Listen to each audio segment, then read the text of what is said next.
This episode of The Seen and the Unseen is brought to you by Intel.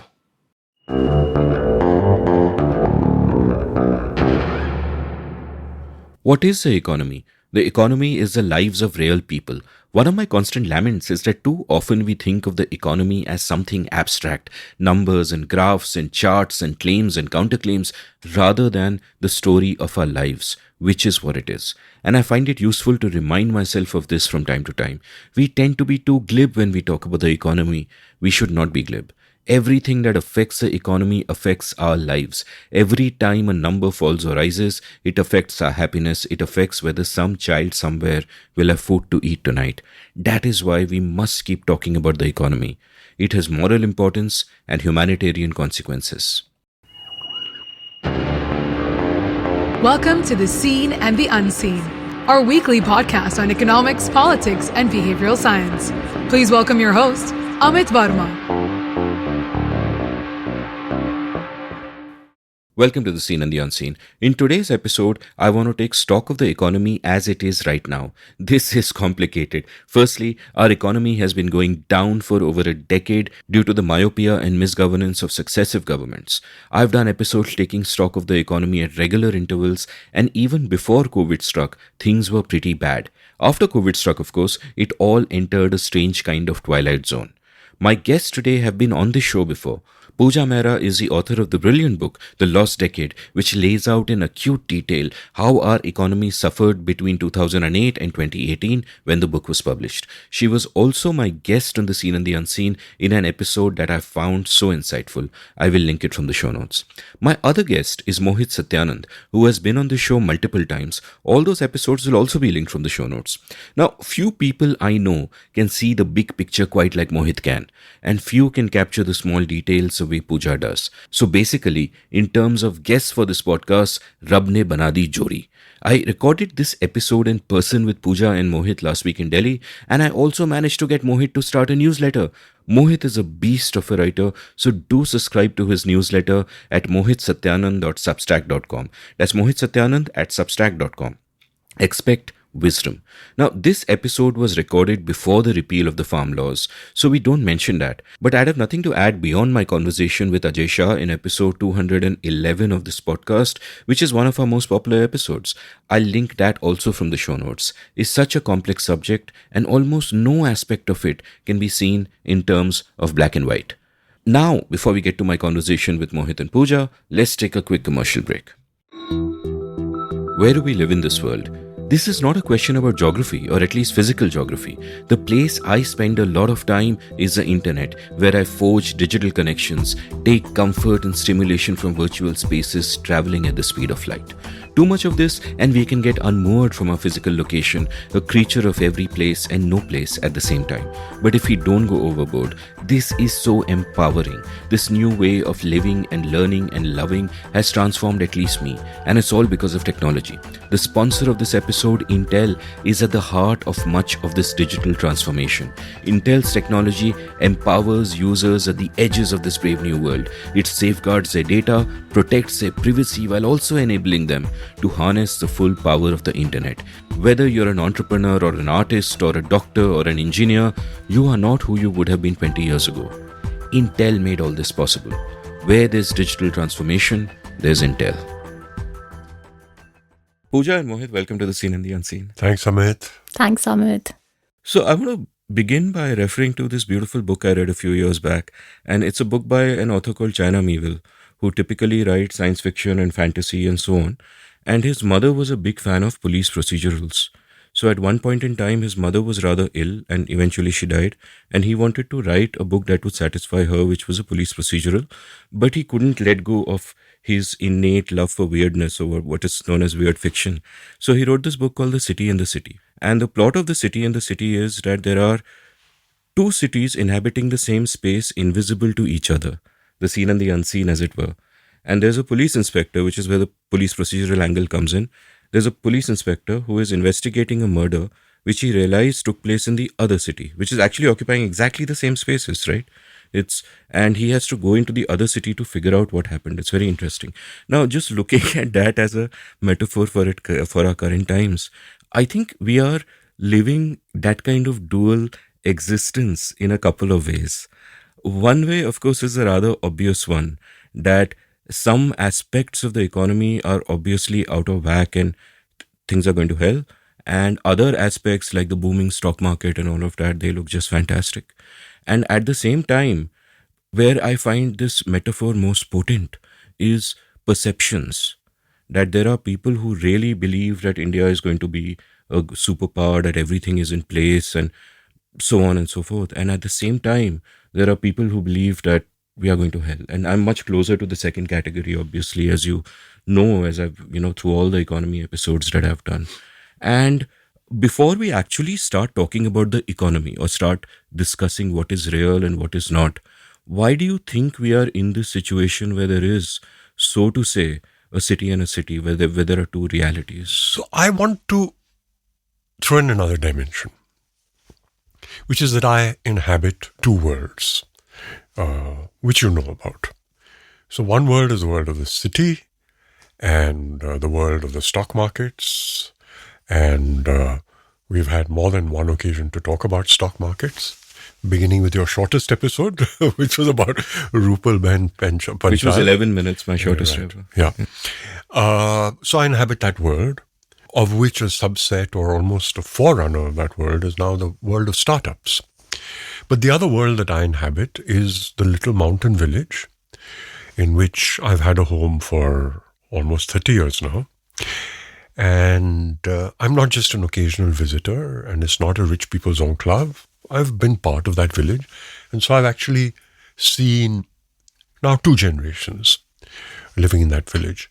So I'm not a researcher, I'm not a scholar, I'm not even a reporter, but I'm a reasonably observant person, and I live in their world. I don't meet my city neighbors, or I live in the middle of the village. And these 2 cities are completely different. And that's my link with a different reality. And it's always given me reality checks. And there are a lot of blinking red lights in that city. Can you elaborate on that? Yeah. Most of my observations about that city, and perhaps we can talk about them later, are more of the long-term nature. Because I've seen hopes, aspirations, actions taken as a result of those hopes and aspirations, particularly with regard to education, and where they've ended up. But this year, I spent 6 months in the village. I just came back 10 days ago. And I saw things that I've never seen before. The first time ever in 30 years, walking on the main road, I had somebody stop and ask me whether I could give him work. It has never happened to me. I felt lousy because I had 4 staff. I was overstaffed. I wasn't letting anybody go. I had to say no. I'm curious, was this person working in the city, I mean, in urban Yeah. areas before, and Yeah. he's Yeah. lost his job? Yeah. And I was coming to that, which is that in a radius of 4 kilometers, now 4 kilometers can mean very different things in different parts of the world. 4 kilometers radius in South Delhi, where we are now, would probably be 1 million people. 4 kilometers radius in that mountain village is probably about 400 people. I'm not exaggerating. I know at least 6 men between 20 and 40 who came back from the city because there was no work. And they're making do. What I liked was the can-do spirit. Nobody's just sitting at home and bemoaning their loss. They're trying to do something. They're willing to work with their hands. 2 young men are running a dhaba. I asked them how the dhaba is doing. And so at first it was, it's good. But that dhaba became my turnaround point. When I ran from the house down the road, the dhaba was my turnaround point. And I would stop there and ask them for a glass of water. And I got to chatting with them. And they said, look, we are making 1/5 of what we made in the city. But we know that there's nothing in the city, and so we're making do. The second, which is not directly related to the economy, but I think it has very profound repercussions down the line, is that kids did not go to school for a year and a half or two. And they've forgotten everything. Whether you're talking about 6 or 7-year-olds or you're talking about kids in the 10th or 11th standard. Kids were passed from the 9th into the 10th, and now they're going into the 11th. Having studied for 3 months in the 9th, not studied at all through the 10th, they're now entering the 11th. 2 months after the academic year would have started. As it is in that village, Amit, the pass percentage typically at the board level is 26%. What is it going to be now? We'll come back to talking about the immediate aftermath of COVID, and a lot of this also relates to that, and previous guests have also given me some insight into that. But just to continue with that question of the city and the city, part of this is really a question, not just a division in the economy, say in a place like Satoli, or the economy in this, in one sphere of the economy like the stock market and another sphere, but also in perceptions. And you've, Pooja, been a journalist yourself. You've been active on social media, and what you must have noticed with great dismay, as I have over the last few years, is that it's become such a polarized space where there is no space for nuance. Like, no longer is a policy evaluated on the basis of how good or bad the policy might be. And all policies will contain a mix of good and bad, except for demonetization, which was all bad. What we see today is that people choose their tribe, they go by the tribe. Everything their tribe does is good, everything the other tribe does is bad. And therefore, it is a natural division where if you say anything bad about the economy, you'll have defensive screaming and shouting and trolling. And if you say anything good about the economy or anything good that the government might do, you'll have a similar reaction from the other side. And you've, of course, been at the receiving end of this multiple times from all sides, because you write it as you see it, and the world is complex and the economy is complex. Tell me a little bit about this increasing trend. Like, am I over perceiving it because I spend so much time on Twitter?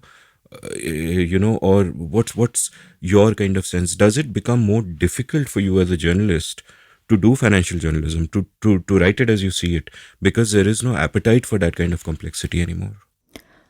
Actually, Amit, what you're saying about social media is absolutely right. People are no longer interested on the social media in what's going on in the economy. They're more interested in who are we going to say is right and who we are going to say is wrong. And that is almost always, which coterie they belong to or which ideology they subscribe to or whose supporter they are.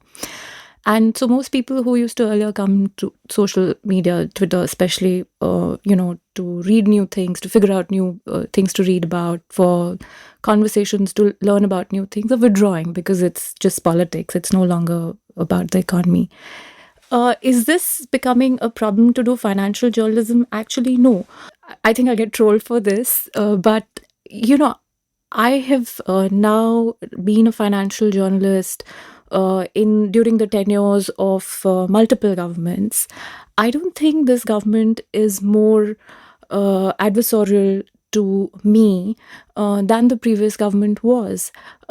Yes, there is a new rule that the incumbent finance minister introduced soon after she became the finance minister, where she doesn't allow us to enter North Block, the finance ministry, and which is strange because when a journalist enters North Block and meets senior bureaucrats, you're not going to go meet junior bureaucrats. When you meet senior bureaucrats, sometimes in the corridor for 2 seconds, almost always, what are you getting? You're getting their version, their response to something that is being talked about. And you're helping them put out their version, and, that sort of generates a debate or, creates an input into the public discourse. It is almost always helping them, So I never understood why she introduced this new rule. In the whatever little one-on-one interactions I've had with her, I found her contrary to her public image, quite well informed, quite articulate, quite willing to listen, and very well read as well. So I don't understand why she doesn't want journalists to do the job that, finance ministry beat reporters were doing earlier. And whatever my personal experience is, I've been very critical of this government, as I was of the government before this. I have not found anybody holding that against me. I have not found access being reduced. So maybe this is my experience. It is not the same experience with other journalists, but it's not made my job as a financial journalist difficult. And I also want to say that I've had very, very few instances of editors refusing to publish a submission which is too critical, or not in line, maybe praising something that they don't want praised, either ways. So that is there a bit, at least in Delhi. I find editors are sensitive. Sometimes submissions are not published, but it's not as bad as the chat on Twitter suggests. That said, on television, it's really bad.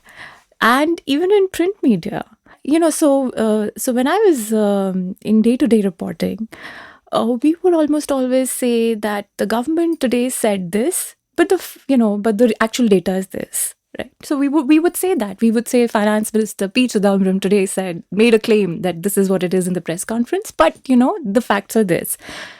It doesn't happen like that these days.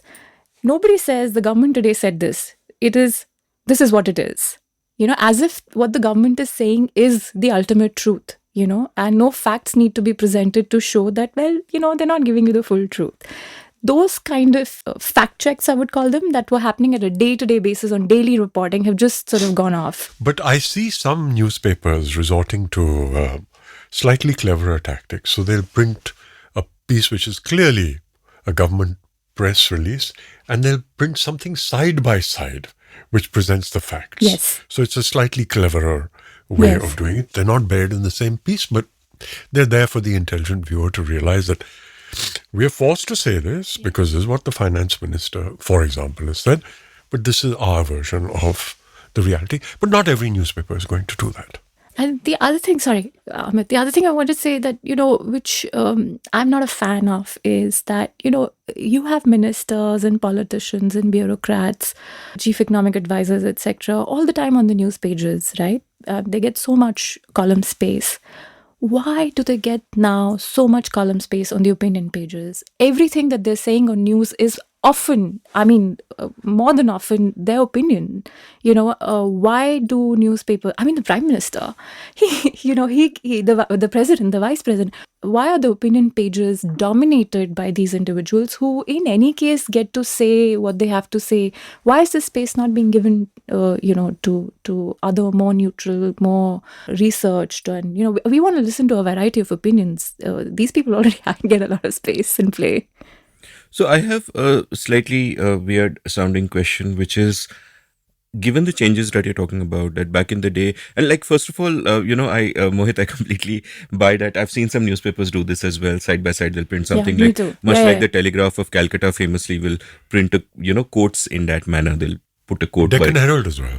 Yeah. So, which is very clever. But my point there is you shouldn't have to do that. Of course not. And, which takes me to the question that, since people have to do that, since, if the government says it is raining, you are not allowed to go to the window and see whether it's raining or not. You have to report what the government said. Have the journalists changed, or have the journalists changed? In the sense that, have a different set of people who are more pliable taken over, economic reporting and all that, or have the same set of people learned to moderate themselves? I think that is true. Also, I see a rise in the mid-level levels of the hierarchies in newspapers of very mediocre people who are not specialists. This is exactly what happens in television news channels, where the anchors, the star anchors, who especially the right-wing, government supporters are always after, one day they're an expert on health, the next day they're anchoring a program on the economy, the third day it's on Bollywood, then it's crime, then it's politics. They don't want to give space to specialist journalists who have institutional memory and experience of reporting from the ground on these are very specialized topics. These star journalists want to interview, if an international economist is visiting India, they want to interview the finance minister. They don't want to let their economic editors do it. That reduces the quality of the journalism being done on TV channels. And it's sort of really crashed now. And I see similar thing happening in newspapers. We don't see, if you look at the economic reporting that is happening in newspapers, if it doesn't have depth, much of it is because journalists have become pliable, because they are risk averse, because they don't want to lose their job, they don't know what's going to happen. Because it is true that what people write is very closely monitored. It was not monitored in this way earlier. I won't be surprised. In fact, I've heard of people, editors of papers, getting calls, complaints. Some people got transferred out of Delhi, women journalists. So everybody's just being careful. But the thing is that you have to keep testing the boundary. But if you're a journalist, who doesn't know how they're going to pay their next EMI and all, you're not going to test the boundary. So that phenomenon is sort of playing out. I think this is more for the leadership in the media, for them, to sort of create that safe space for mid-level journalists to be able to do a better job. I am less willing to look at the mid-level and the junior journalists and say, well, they're at fault. They take cues from their bosses, so they'll do what they're allowed to do. So, an interesting phrase I learned recently, which kind of expresses so much that is true about the world, an interesting phenomenon rather, is called the Gelman amnesia effect. Have you heard of it? So, it's a phrase coined by Michael Crichton. His close friend was the physicist Murray Gell-Mann. And Gell-Mann once made the observation that when I read something in the newspaper about a field that I know very well, I know that it is nonsense. But the rest of what is in the newspaper about fields I don't know well, I will take it as a gospel truth. And he called this, Crichton called this right. the Gell-Mann amnesia. Right. And I feel this about The Economist magazine often. A lot of the things that we read about what they write on India are quite off the mark, So but I in feel general, I think it's true, Yeah. Because even taking into account what Pooja said, which is a more relative phenomenon, which is of people not being able to develop their speciality. But even otherwise, I think that to some extent it's a natural phenomenon. Because if I'm a practitioner, there's no way that a journalist is going to know about as much about that field as I am. So that's bound to happen. The extent to which it happens is a matter of observation and judgment, but it's bound to happen. I run a company. An interviewer comes and interviews me about the company. When I read it, I say, he's got a few facts wrong, He can't know as much. But I think there's a broader point there, while I'm not denying anything of what you're saying. The fear effect, the boundaries being reduced, self-censorship, all of those I see. But I think there's another factor at work, which is that all my adult life, Indian journalism has been very, very under-researched, under-budgeted, under-researched. So, you compare it to an economist or a Harvard Business Review or whatever, they're going to assign a writer for a month to do something like this. Here you do it in 2 or 3 days. So there's that phenomenon at work as well. Less than that. Yeah. Often, there are places I've heard of people under pressure to put out 2 stories a day. Right. So how can you really do anything? So, I mean, the reason I remember the Gell-Mann amnesia effect is because of what you said about mediocrity kind of rising. And of course, it is true that while every specialist will feel that the journalism on the field, cannot possibly be entirely accurate and get all the nuances. But what you see in journalism in the West, and even there, it's true that it's a lot of the time it's quite shoddy and all that. But what you kind of see in the West is that there is at least that effort, the time given. Like you mentioned, you have much more time to do stories. But over here, it's just rubbish. There's just no understanding. You go from beat to beat to beat. Now, this is okay for a lot of stuff, but I just feel that it is not okay for economics Or, foreign policy, defense, or foreign policy, defense. You just cannot medicine. have Monday morning quarterbacks, as it were, coming in and kind of giving gyan to this. And the sense I got from what you're saying is that there is more of that happening. There is. I mean, for somebody who's never studied GDP in college, to begin to interpret the GDP data when, economists who are who have their entire careers worked on this subject are telling us that, I'm finding, I mean, Arvind Subramanian, for instance, wrote in the economic survey that I'm puzzled by the GDP estimates, but we had political journalists holding forth and, Correct. so Yeah, I well, mean, I am very puzzled by the GDP. I won't say I'm an economist, but I have studied, and I'm very puzzled by the GDP. Yeah, quick plug. I had a great episode on GDP with Rajeshwari Sengupta. I remember that one. Yeah. The other thing that is happening in the journalistic space is that it is very muddied now by this mixture of opinion and news, number one, with all these Monday morning quarterbacks coming up with their estimates without knowing what the hell they're talking about. And also this need to drive narratives. Like that's kind of led to an infusion of bullshit. And by bullshit, I don't mean that in a pejorative sense, but I think it's fine. yeah, I agree. Let me tell you the sense I mean it in. Harry Frankfurt wrote this great book called On Bullshit, where his theory was that bullshit is different from lies. Lies are when you know that something is false, you know the truth, and you choose to lie. Bullshit is when you don't know anything. You are just saying whatever the hell comes into your mind. But there's a third very important factor, which ties up with the need to be able to bullshit, which is that we have seen such a massive reduction in data production of the last 7 years. Data on the economy is not available. India used to have a really sophisticated statistical system. It was way ahead of where we were as a country in our GDP, etc., etc. There has been systematic destruction of that whole ecosystem, to the extent that you've had people at the top of the statistical system resigning. Let me double click on this. Please. I add to that? Please, So we were talking about GDP. So the base, so getting into a slightly technical thing, the base is revised every 5 years, right? I sort of stay away from most conversations of economy these days because the GDP estimates, the base year has not been revised now for 10 years. And last time when they revised it, there was such a big noise because they had to sort of revise downwards the previous estimates. And there is a technical reason why that happens, because when how they arrive at GDP estimates, as both of you know, is that it's a combination of a few surveys that are done in the base year, and then a few surveys that are done year to year. And they keep extrapolating on the basis of the base year, what new information comes in, new data comes in, new surveys come in.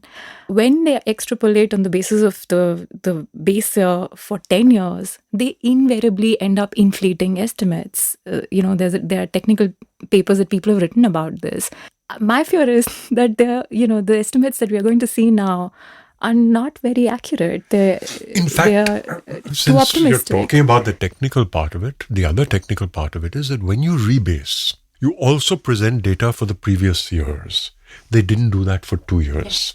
There's a big question mark There on was that. a big question mark around it. And when they finally did it, it was to reduce the growth from the previous regime and increase the growth from the current regime.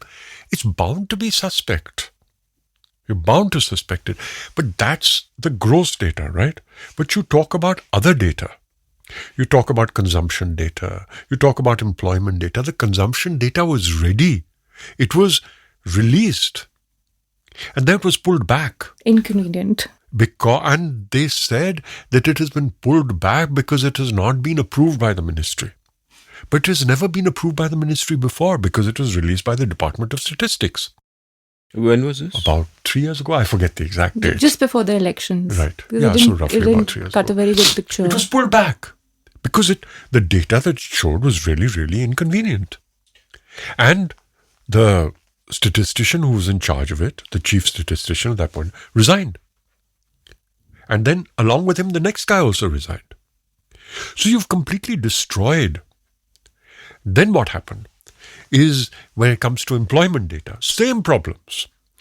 As a result, everybody started relying on private data, which is the data released by the CMI, the Center for Monitoring the Indian Economy. Now, when that data is inconvenient, you say, oh, we can't rely on that data because it's private data. So see how this fits in. So there's no data, no official data. If the private data is inconvenient, you say we can't rely on private data. This lays the road open for any narrative.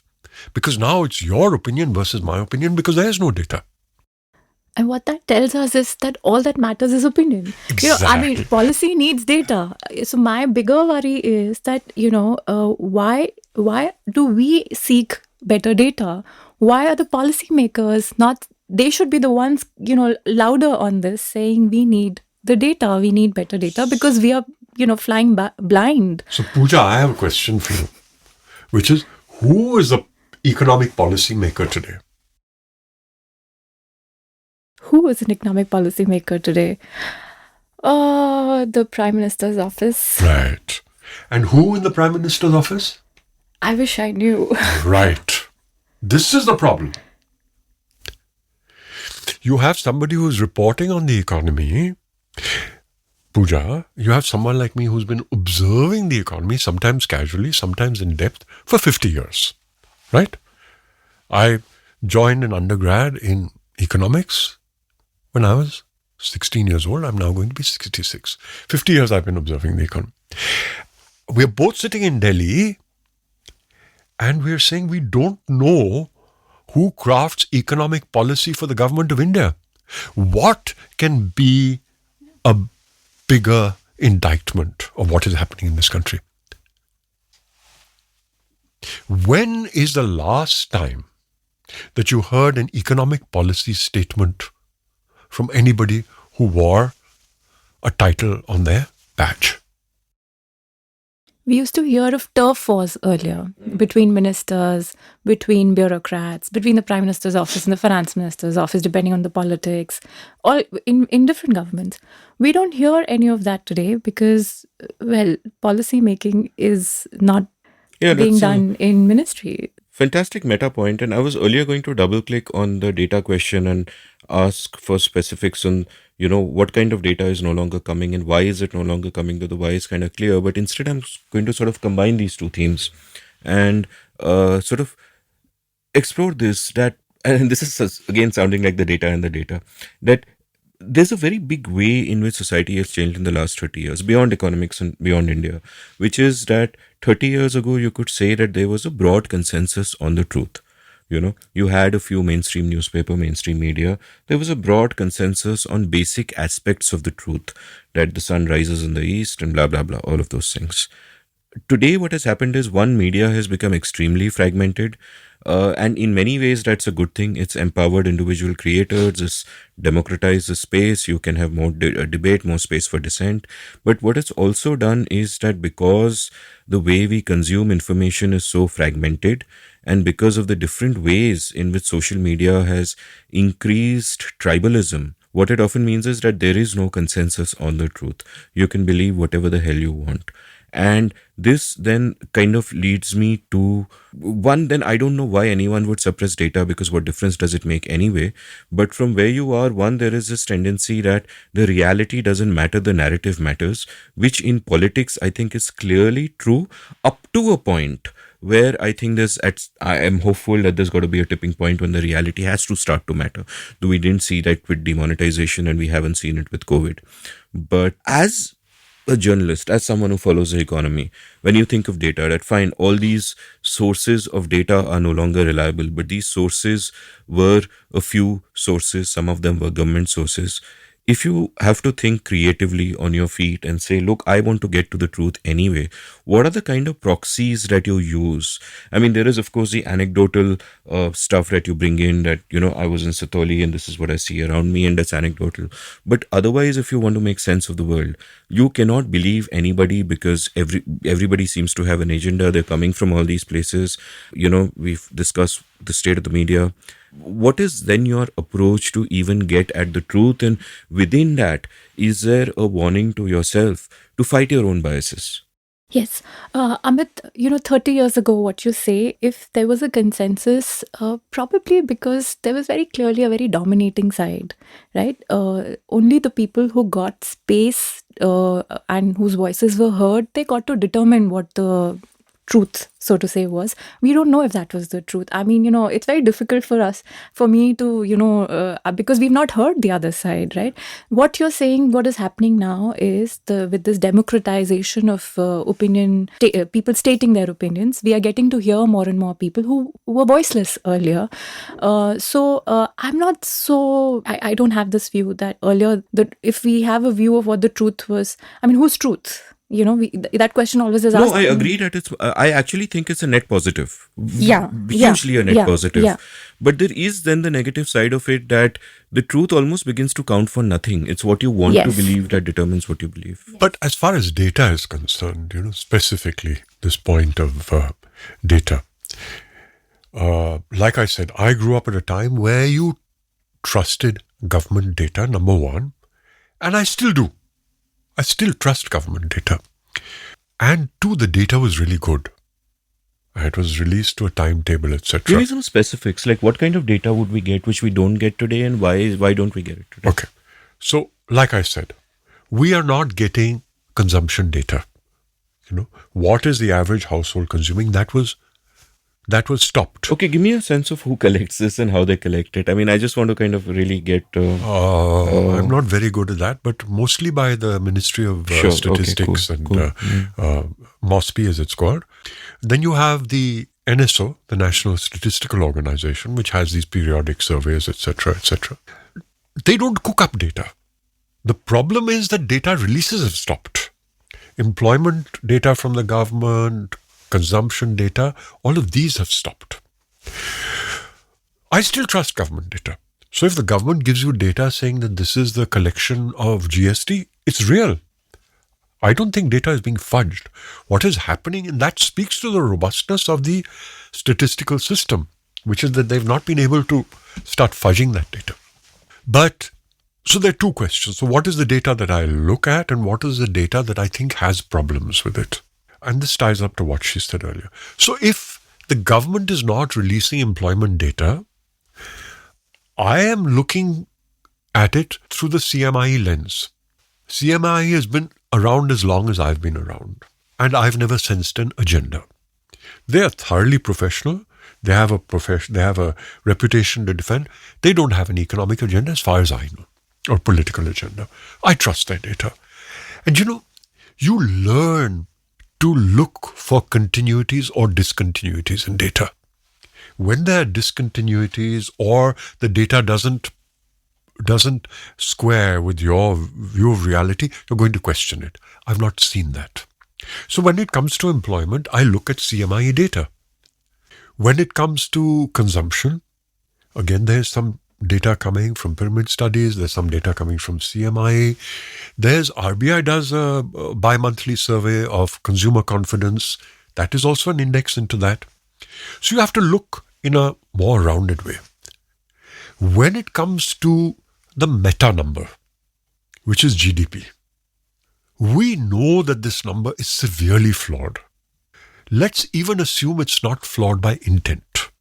It is flawed by design, which is as follows.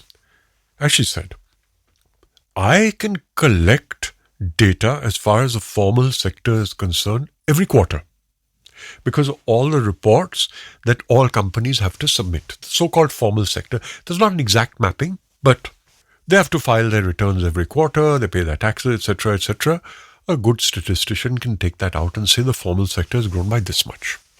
Now, in the past, what you used to do, surveys, every 5 years, you surveyed the informal sector. And at the end of that, you said the informal sector can be projected to be X. We know that the formal sector is Y. We know the ratio between these. Now, till we do this survey again, we will assume that the ratio of X to Y remains the same. Fair enough. I think that's a good method. The problem is that the last time you had a major survey of the informal sector was in 2015. It should have been done again in 2020. It was not done. Completely understandable. Because it was COVID, etc., etc. Do it in 2021, you do it in 2022. So again, I'm not suggesting there's an agenda. Fact is that you couldn't do it. What we also know, which is touted as a great positive of the various measures taken by the government, is that the economy has got formalized. Right? What does that mean in mathematical terms? It means that the formal sector accounts for a larger percentage of the GDP. Otherwise, you can't say it's formalized. Right? This means that the earlier ratio will not apply any longer. The earlier ratio was, as it so happens, almost exactly 50-50, which means that the formal sector was as large as the informal sector. So you roughly multiplied by 2. Now, how much has the informal sector shrunk? We know that it's shrunk. It was touted not in advance of, but in defense of demonetization. We formalized the economy. It was, again, same situation with GST. In defense of, but this economy has got more formalized. The people who are evading taxes are out of the loop. We know that the pandemic had the same impact because economic activity shrunk. The people with big balance sheets survived. Those who didn't shut down, they're more likely to be from the informal sector because they're not banked, etc. So 3 events within a period of 4 years have led to the formalization of the economy. So we know that that 50-50 number cannot be applied any longer. But the GDP numbers that we are using assume that that 50-50 number still applies. Now you can say, and that's logical, that we don't know what ratio to apply. Should it be 50-50 or 48-52 or 30-70? We don't know. But I am certainly going to question a number which says that GDP is growing at 7% if you're blowing up the formal sector by that number. Now the SBI in a recent survey says the informal sector accounts for only 15% of the economy, from 50%. That sounds wild. It sounds wild to me. I don't believe it at all. What I'm saying is that we don't know the number, and therefore have to look at other stuff. But I can certainly say that that 5% growth is bound to be a huge overestimate. And when you combine that with other data that you're getting, because now you're looking for hints, for clues from everywhere. We know from World Bank data, which was analyzed by Pew in the US, a study coincidentally was led by a classmate of mine from college, says that 75 million additional people dropped below the poverty line in the last year and a half or 2. You can't have that along with this kind of growth. There would have been some degrowth, even if those people only account for 2% of GDP. But there has been that degrowth. So you're bound to question these numbers. But nobody officially is trying to say, we have to discount this number by such and such, because, as I said, in the absence of data, then narrative becomes everything. We will grow by 10% next year. We will grow by 7% in the long run. Then it's just narrative. Also, I think this is part of a larger shift that's happening globally, which is, like you were saying 30 years ago, nobody questioned the truth because there was consensus, because the truth was determined by the experts, the elites. Now, the whole political movement is anti-elite and anti-experts. Everybody hates anybody who's trained to do something. Especially in economics. We like bureaucrats, we love historians. I'm not talking about the RBI governor, I'm talking about people who call themselves economists but write only on history. But That's it. but we don't want economists to talk about the economy. We don't trust them. We'll trust anybody. We will trust anybody but an economist to tell us what should the economy be like. For the larger population to feel like this, it is an expression of frustration, not against economists, but against how things have not moved for them as much as they would have liked to, in so many years. People keep discussing about why economists have not delivered because politicians don't listen to them. So, but the thing is that, when you're sort of discrediting experts, you're opening up space for challenging narratives. You are turning economic debates into political debates. And that's how you're sort of trying to play the game of narratives. And therefore, data is not that important. Therefore, data collection is not that important. Therefore, narrative setting is more important. And nobody says, what do you mean when you say formal economy? That question no policymaker, no politician is asking. And people can bring out reports saying the formal sector has shrunk without saying what they mean when they say informal economy is shrunk. I mean, I'll give you an example. In 2014, I had done an interview with somebody very senior in the IMF who said, we are very surprised at how quickly India has exited this grouping of the fragile five. And and he gave all the credit for it to the UPA government, the last few months of the UPA government and the RBI governor Raghuram Rajan. And all the data that he gave was as on March 31st, 2014. So this is before the government changed. This story, made me very popular with when it was done after the government had changed. It made me very popular with people who now troll me because they thought, because they didn't read the details, and they thought, well, it's a change of the government that has brought India out of the fragile five. And till today, the popular narrative is that this government has brought India out of the grouping of the fragile five. But nobody goes back to that story and reads, how did that happen? Who was the IMF talking about when they said that? So, the truth data doesn't matter. Narrative matters. And so the question that you asked me is, how does a journalist then do their job?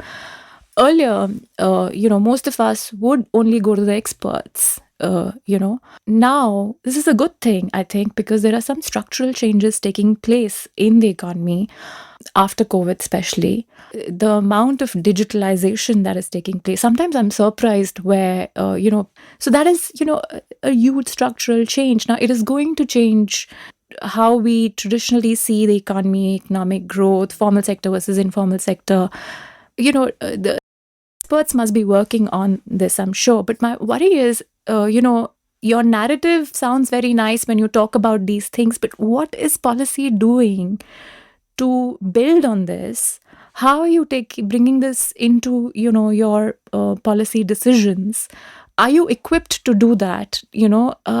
Everybody, the decision makers just seem so out of You've already depth. answered that, which is that there's nobody that we know who's making policy, So, but the digitalization is crazy. I realized this last winter.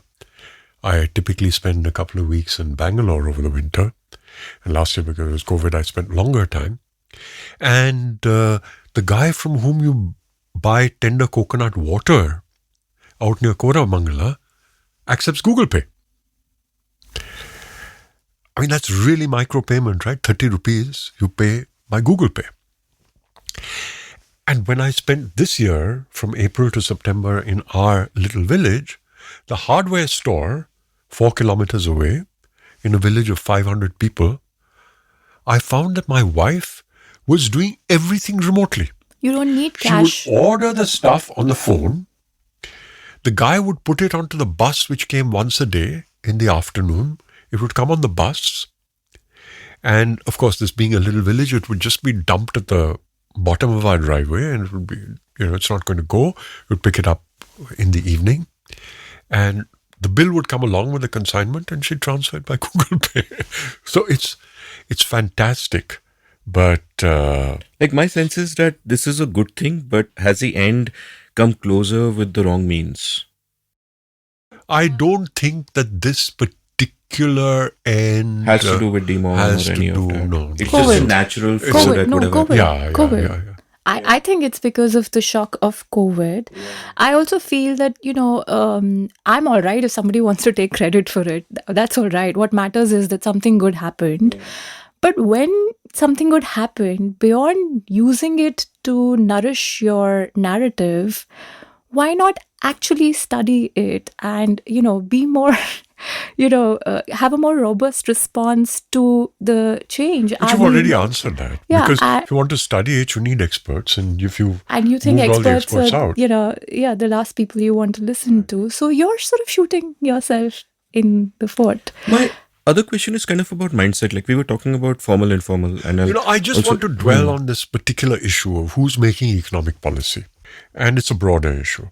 I have a very dear friend who was chief executive of a very large chemical company. And in the process of his work, both as an individual CEO as well as being on the industry body and therefore lobbying, and he became very friendly with a particular secretary to the government of India. And they began talking about policy. This guy said to me, when I have to write a note on policy, it doesn't go to my minister. It goes to the PMO. It goes on a blank piece of paper. It's not on my official email. It's not on a letterhead. Who reads it in the PMO? I don't know. What language do they use? Wait. It goes to the PMO. It comes back with notes scribbled on it. Uninitialed. I don't know whose notes there are. Now I incorporate those notes into my policy. Now it goes through the official channels. So that if there was any mistake incorporated into the new policy, they'll say, but this came from the ministry. A secretary to the government of India does not know who is reading his policy suggestions and telling him what to do. So this is not just about economics. It's across the board. It's a black box in which policy is being made. A black hole, rather. Whatever. You can open up a black box and figure out what happened. So the question I was coming to is, you mentioned informal, and we can double click on that later and go into that in some detail. But at a meta level, I've always felt that the way that issue, the way that is framed is to me wrong, that people in the informal sector are doing something sinful, they're evading tax, blah blah blah, and I just feel that's wrong. The informal just sector too is small. informal because it's been forced to be there, because the heavy hand of the law is just so oppressive that sometimes you don't have a choice. You're in the informal sector, you're outside the system, and of course you're very small and all of that. All those things come into play. Now it seems to me that at some level that there is sort of this mindset within the government that informal ko formal banana hai, number one, so we know exactly what's happening and everything is in the clear light of day, and make it formal not by removing all these restrictions and by enabling ease of business which allows them to come into the light, but through all these different ways. And secondly, one of the key metrics when people talk about how well the economy is doing seems to be tax collections. And I don't understand why that should be a metric, because tax collections to me, let me finish my question. So tax collections to me are an sort of a transfer from the productive part of the economy to the parasitic part of the economy. So I don't know why that should be a metric. But my question therefore is that, in 91, it seemed that a fundamental mindset shift had kind of happened, where policymakers figured out that we need to get out of the way. People are smart, they'll take care of themselves, voluntary interactions will kick in, it's a positive sum game. That seems to, if it was there at all in any serious way, it kind of seems to have sort of disappeared, where we still have the central planning mindset and we want to control everything, not just, and if we can't control reality, we'll control the narrative. So I know I'm rambling a bit, but So, Amit, what are your thoughts I have on a these? few reactions to that. Firstly, where I come from in terms of my economic ideology is exactly as you do. It's not just parasitic. It's also, as Ajay Shah talked about in his book and on your podcast, it has been demonstrated that revenue in the hands of government is 1/3 as efficient as revenue in the hands of the private person, right? So it's, yeah. So it's not just parasitic, it's grossly inefficient. But to me, the even bigger problem, aside from inefficiency and so on and so forth, is the fact that 85% of the employment is in the informal sector. So when you start bashing the informal sector, first through demonetization, then through GST, then through pandemic, you're rendering vast swathes of the population unproductive. You're putting them out of work. You're taking money off their tables. And to some extent, then you're trying to replace it with these grand gestures of princely munificence, which it isn't. But you're taking away the dignity of people who were able to feed their families yesterday and they can't today.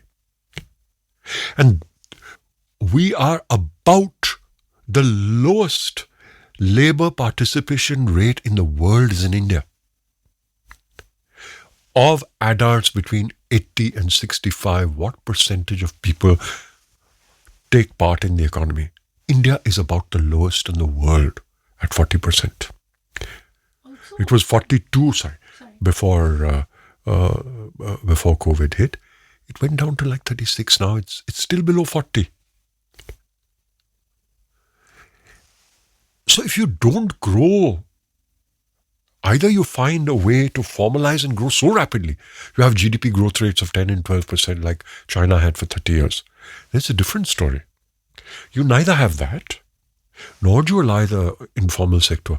You've got, and these are the longer term issues that worry me even more.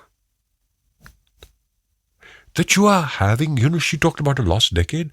My worry is about lost generations of young people. And I see those people. These are not just statistics for me. I understand statistics. I look at them carefully. I'm trained to look at them. But I see the people. These are 35-year-old men whom I first interacted with when they were 3 and 4 and 5 years old. And I saw the hopes with which their parents, who were my neighbors, perhaps my employees,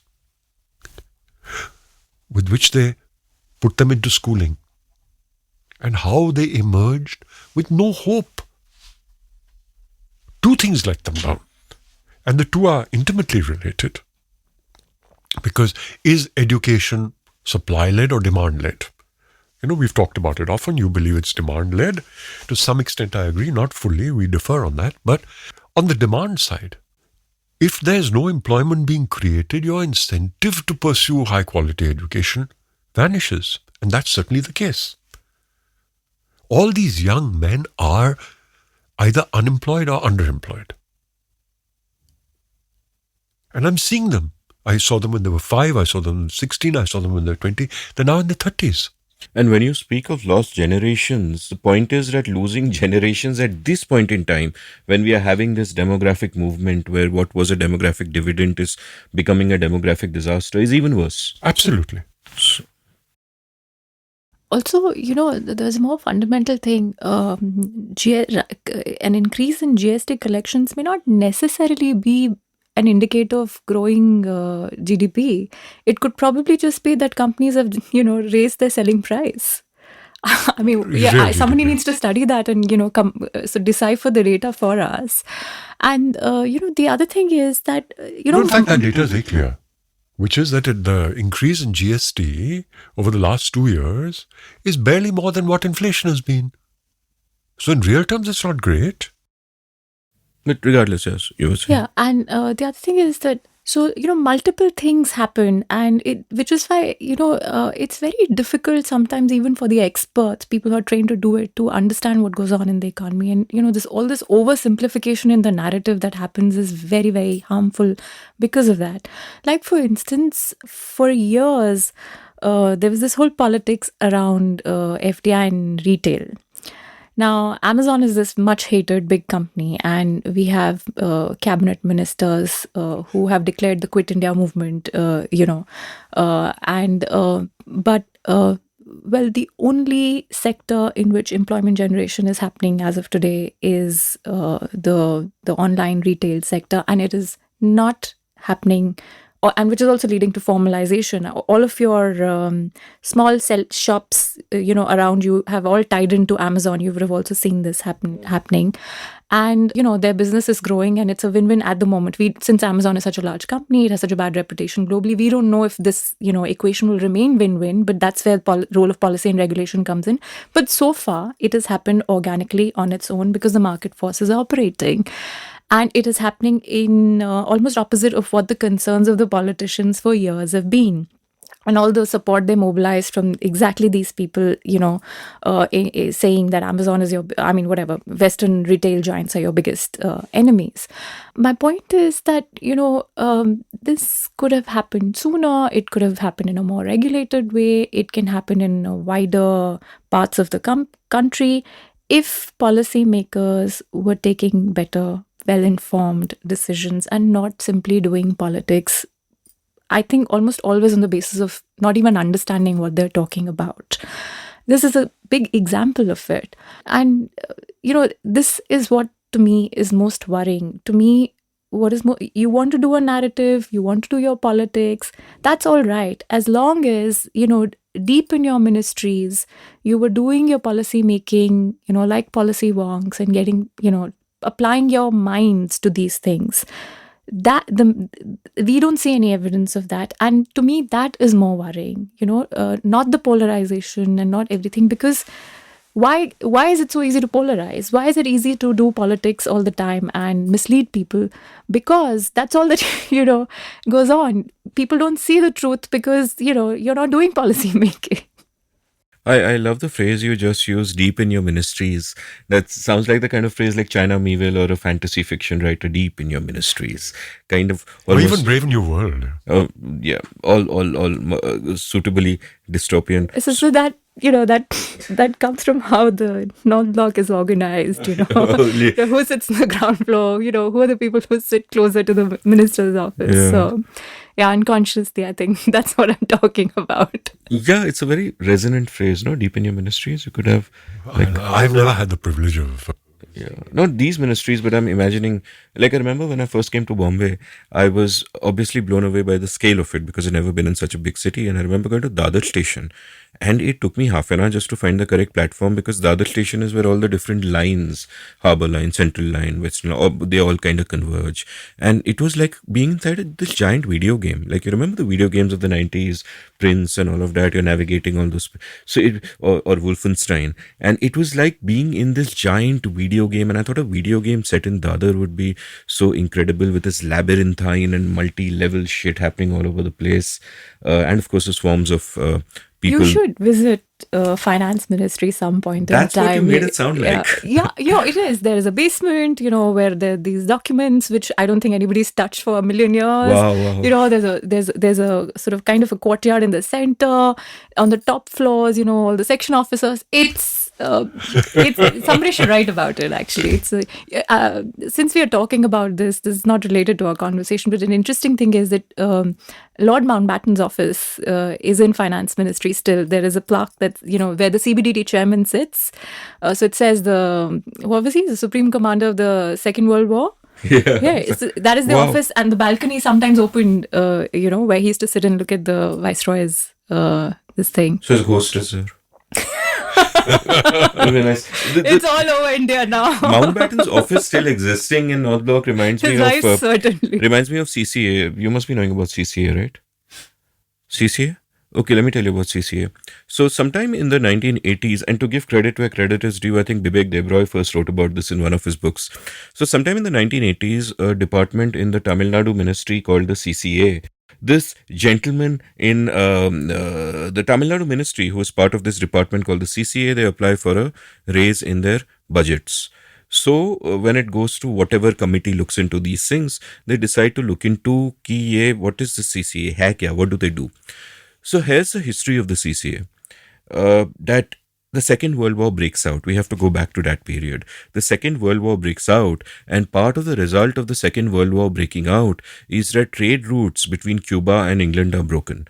Now, Winston Churchill, who is at the helm of the English effort to save the Western world, which he successfully manages, loves cigars. And the best cigars in the world, according to him, are from Cuba. He can no longer get them. The second best cigars in the world are from Trichinoropolli or whatever. It's from Tamil Nadu. So, a department is set up in the Imperial Ministry called CCA, Churchill Cigar Assistant. Wow, I didn't know that. And the World War ends, and India becomes independent, and Churchill dies, and decades pass, and that department still is getting a budget, is still running until someday some mad moron within that department decides to apply for an increase in the budget. So that's So this is what, Amit, governments have always functioned like this. This is just a difference in degree, like what you're saying. I also recognize that these problems go beyond the last, decade. It's just that the slide, has just sort of really become really quick paced and worse now. Yeah. I mean, people think, when budget is made, officials must be sitting, looking at every entry, how much is this department getting? It's not like that. What they'll do is they'll just take all the heads, apply a certain, increase multiplier. That it doesn't even get discussed. These things are like sometimes done really on the tips of their fingers.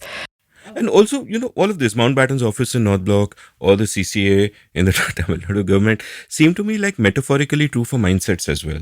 That we stay tied to old mindsets of the past and don't change to recognize new realities, which is incredibly important, especially in modern times where reality itself is changing so fast, the economy is changing so fast. The whole discussion we had last time I came to your show on Pranab Mukherjee taking finance ministry backwards. We are seeing that with Atmanirbhar and, the trade policy and so many other things, the return of the Inspector Raj when these rules have come out for e-commerce, how government officials can ask questions. Everything is regressing back to the pre-1991 sort of mindset because that is so deeply embedded into the way rules and regulations are written, shaping how bureaucrats think, shaping how politicians think. 1991 happened, but, everybody says that, what it did is they forged a new consensus. And after that, the speed of change in policy, modernization of policy may have varied, but the big thing that was one was that across political shades, there was consensus that this is the direction we will move in. I'm not so sure that, there is that consensus anymore, if it was even in the first place. There's almost a poignant note in this that Ajay Shah, who's been on the show and who's written that great book In Service of the Republic, one of the essential books on the Indian economy, along with another one we'll talk about soon, once came on the show and it was very poignant. And he said that the reason I wrote that book is because there were a certain number of people within government, within the policy circles, within whatever, who were looking ahead, who, had discarded the dogmas of the past and were looking ahead and wanted to make things better. And those people were dying out. And he said, I want to leave something for the next generation. I want to leave something so that there can be more of us and more to this. And I found that very inspiring and sad at the same time. Some were dying, some were eased out. Some are dying, some are eased out. No, it's interesting. Like there is that old phrase that paradigms change one death at a time. So you can't change minds. People change and a younger generation will do things differently. Except that hasn't happened. That there was a temporary moment of change and the people who believed in that change are kind of gone. But it's also true, though of course it's a much debated issue, whether how much we believed in that change and how much it was forced upon us by circumstances. Exactly, yeah. By a fiscal crisis, by a foreign exchange crisis, by the fact that we needed to tap into international loans, and a lot of policy changes were forced on us by that. But I agree, with Montek Singh Ahluwalia when he says that it just wasn't sold. You see, people are not opposed to change. People, like we just discussed, people are willing to move into digital forms of payment, for instance. So when it comes to technology, which makes their lives easier because it's so easy to demonstrate it, people are very open to change. If they're not open to change in wonky policies, it's because it has not been explained to them how it is good for them, and that is the failure of the politicians. The farm law is a clear example, right? Yeah. You know, people from our side of the fence, meaning who believe that The role of the government needs to be limited. The subsidies need to be limited, And etc. farmers need to be empowered with choice. Yeah. Not just that. There's several layers over there, Amit, and one of those layers is that it was decided at the time of the Constitution that agriculture should basically be a state subject. This MSP is not tenable in the long run. We've just accumulated so much dead stock. The fact that it has to go is a given, but it needs to be negotiated. It was not negotiated. Now you've got this huge political impasse sitting over there. And because that impasse has become so intractable, you have this horrendous spectacle of a cavalcade which is mustered by a central minister's son, mowing down innocent farmers. It's only because of that. It's because you created an impasse. This should, as a policy wonk, I'm the first person to say that agriculture needs to be reformed. Agricultural policy needs to be reformed. But it's got to be political. It's got to be negotiated. It was just announced one day. You see the difference between narrative and actually consensus building? In fact, I did an episode on the farm laws with Ajay, and we both agreed, obviously, with everything that you're saying, that is a tragedy. That you could change a couple of things about the farm laws, but economically, it's fine. It's great. It's a move in the right direction. But the politics is disastrous. It's just tearing us apart. It's disastrous. And it's so ironic because typically what politicians excel at is getting the politics right and the economics wrong. And this is practically, literally the opposite in a sense. I'm making 2 points. One is this one, which I agree with 100%. The other is that when it comes to agriculture, because the agricultural scenario is so different in different parts of the country, you can't have one policy. Yeah.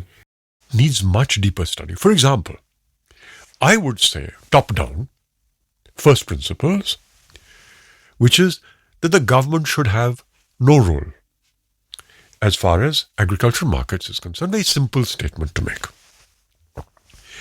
Now, this agricultural model bill was talked about 2003 or something like that, right? Only one state, the last state on earth you would expect, which is Bihar, took one major element of it and they said, no government mandis any longer. From a theoretical point of view, great. What did it result in?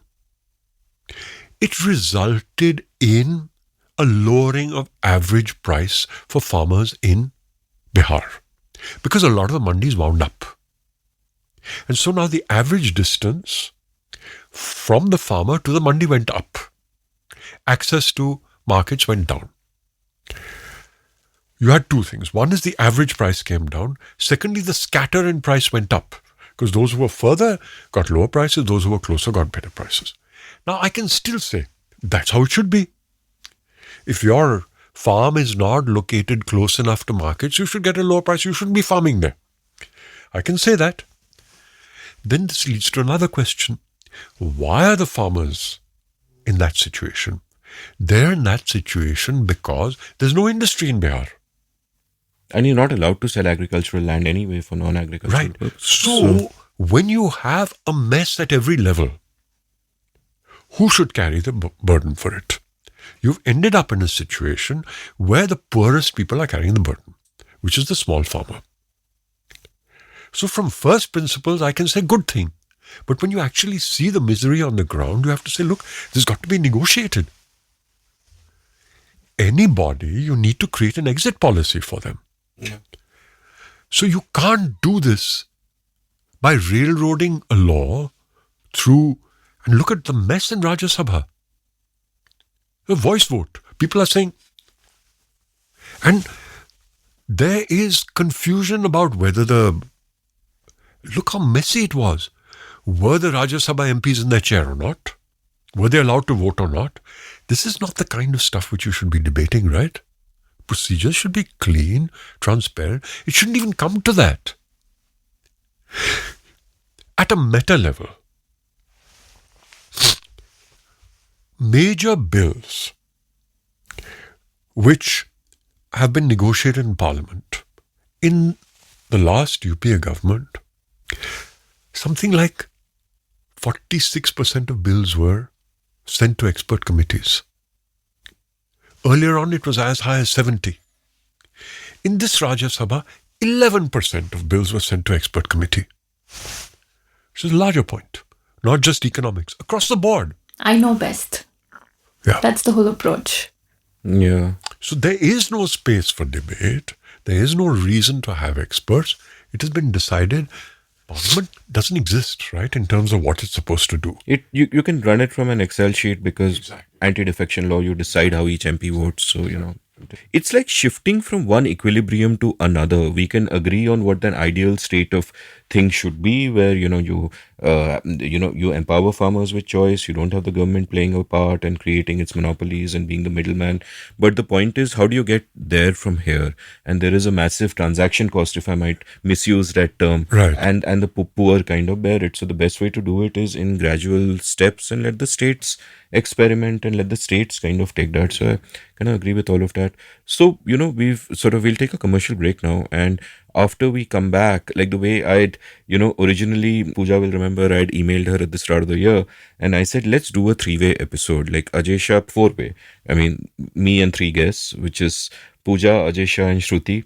And we'll just speak about the Indian economy, zooming in all the way. So first we talk about the post-independence to 91, then we zoom into 91 to 2011, then we zoom into the phrase made famous by Pooja's great book, The Lost Decade, and then we zoom into the current moment and look at where we are. And the interesting thing is, in between, Shruti with Mercatus started the 1991 project that they have about, what life was like pre and post-liberalization. So I did an episode leading up to 91 with Shruti and Ajay. So what I want to do after the break is actually ask Pooja again, though we've done an episode on this and I'll link that, but ask Pooja again to kind of take us through the last decade and then come to the present moment and start talking brass tacks, including how things were before COVID and how COVID has affected that and how things kind of look. And by the way, for, those of you who are interested in sort of a deeper dive into all of what we just spoke about, of what Mohit was chatting about, I've got a bunch of episodes on agriculture that I'll link from the show notes, and earlier episodes with Mohit also, where you would have touched upon similar themes. But first, let's take a quick commercial break. Long before I was a podcaster, I was a writer. In fact, chances are that many of you first heard of me because of my blog India Uncut, which was active between 2003 and 2009 and became somewhat popular at the time. I loved the freedom the form gave me, and I feel I was shaped by it in many ways. I exercised my writing muscle every day and was forced to think about many different things because I wrote about many different things. Well, that phase in my life ended for various reasons, and now it is time to revive it. Only now I'm doing it through a newsletter. I have started the India Uncut newsletter at indiauncut.substack.com, where I will write regularly about whatever catches my fancy. I'll write about some of the themes I cover in this podcast and about much else. So please do head on over to indiauncut.substack.com and subscribe. It is free. Once you sign up, each new installment that I write will land up in your email inbox. You don't need to go anywhere. So subscribe now for free. The India Uncut newsletter at indiauncut.substack.com. Thank you. Welcome back to The Seen and the Unseen. I'm chatting with Pooja Mehra and Mohit Satyanand about the wonderful state of India's economy. No, not quite. So the reason I feel your book is so important, and Pooja, I mean, I don't know if you listen to my podcast, but I keep talking about your book in almost every economics episode I do, because one reason it's an essential read is that narratives have solidified in extreme positions to the extent today that there is one side that will believe that history ended at 2014 and nothing after it matters, everything is Nehru's fault. And there's another side that believes the opposite, that history began at 2014 and nothing that happened before that should be counted and everything that is going wrong is Modi's fault. And where your book works so wonderfully, it shows that the truth is much more complex than that things started going wrong much earlier, that the culpability lies with various combination of circumstances and people, really, and there's just this larger narrative playing out there. So again, we've done a great episode on this, which I'll direct listeners to, and therefore for that reason we won't talk about it for 2 hours like I think we must have then. But tell me essentially, what is the narrative? What is the lost decade? Why do you call it the lost decade? And what are the key events that kind of set it off? Amit, what you're saying is absolutely right. Just like we are saying, experts are not heard now, their views are not taken into account, technocrats are unimportant. Well, you had the most distinguished economist India's ever had, Dr. Manmohan Singh, as Prime Minister in the previous government. Were his views taken on board on important economic policy matters? So, really, there's no difference between, the previous government and this government, and therefore I don't understand this polarization. I don't understand people who defend the previous government, and I don't understand people who say this government is any great, because you're doing the same thing. You don't want to listen, to people who know about things, and that's why we've had a lost decade. Problems in the economy may have started before 2008, which is where my book starts, but I began to record it in 2008 with the shock of the global financial crisis, before which the global economy was booming, and therefore the Indian economy was booming because of the kind of links between the Indian economy and the global economy. And what the shock did is that, it was not as severe for India, number one, because India did not have a financial collapse like the Western world did, but also because whatever response and crisis management to make sure that there's no financial collapse, the experts were allowed, that's that one exceptional occasion where experts were allowed to take those decisions, and the economy, there was a dip in growth, and the economy bounced back. Some politics happened, some things happened which were beyond control, such as the Mumbai terror attacks and and Prime Minister Manmohan Singh's health, which took him out of office for a while. And the terror attacks led to a change in portfolios. Pranab Mukherjee became the finance minister. As I was saying earlier, he comes from a certain ideological background. He was somebody in this government who could do things in defiance of what the Prime Minister would have liked.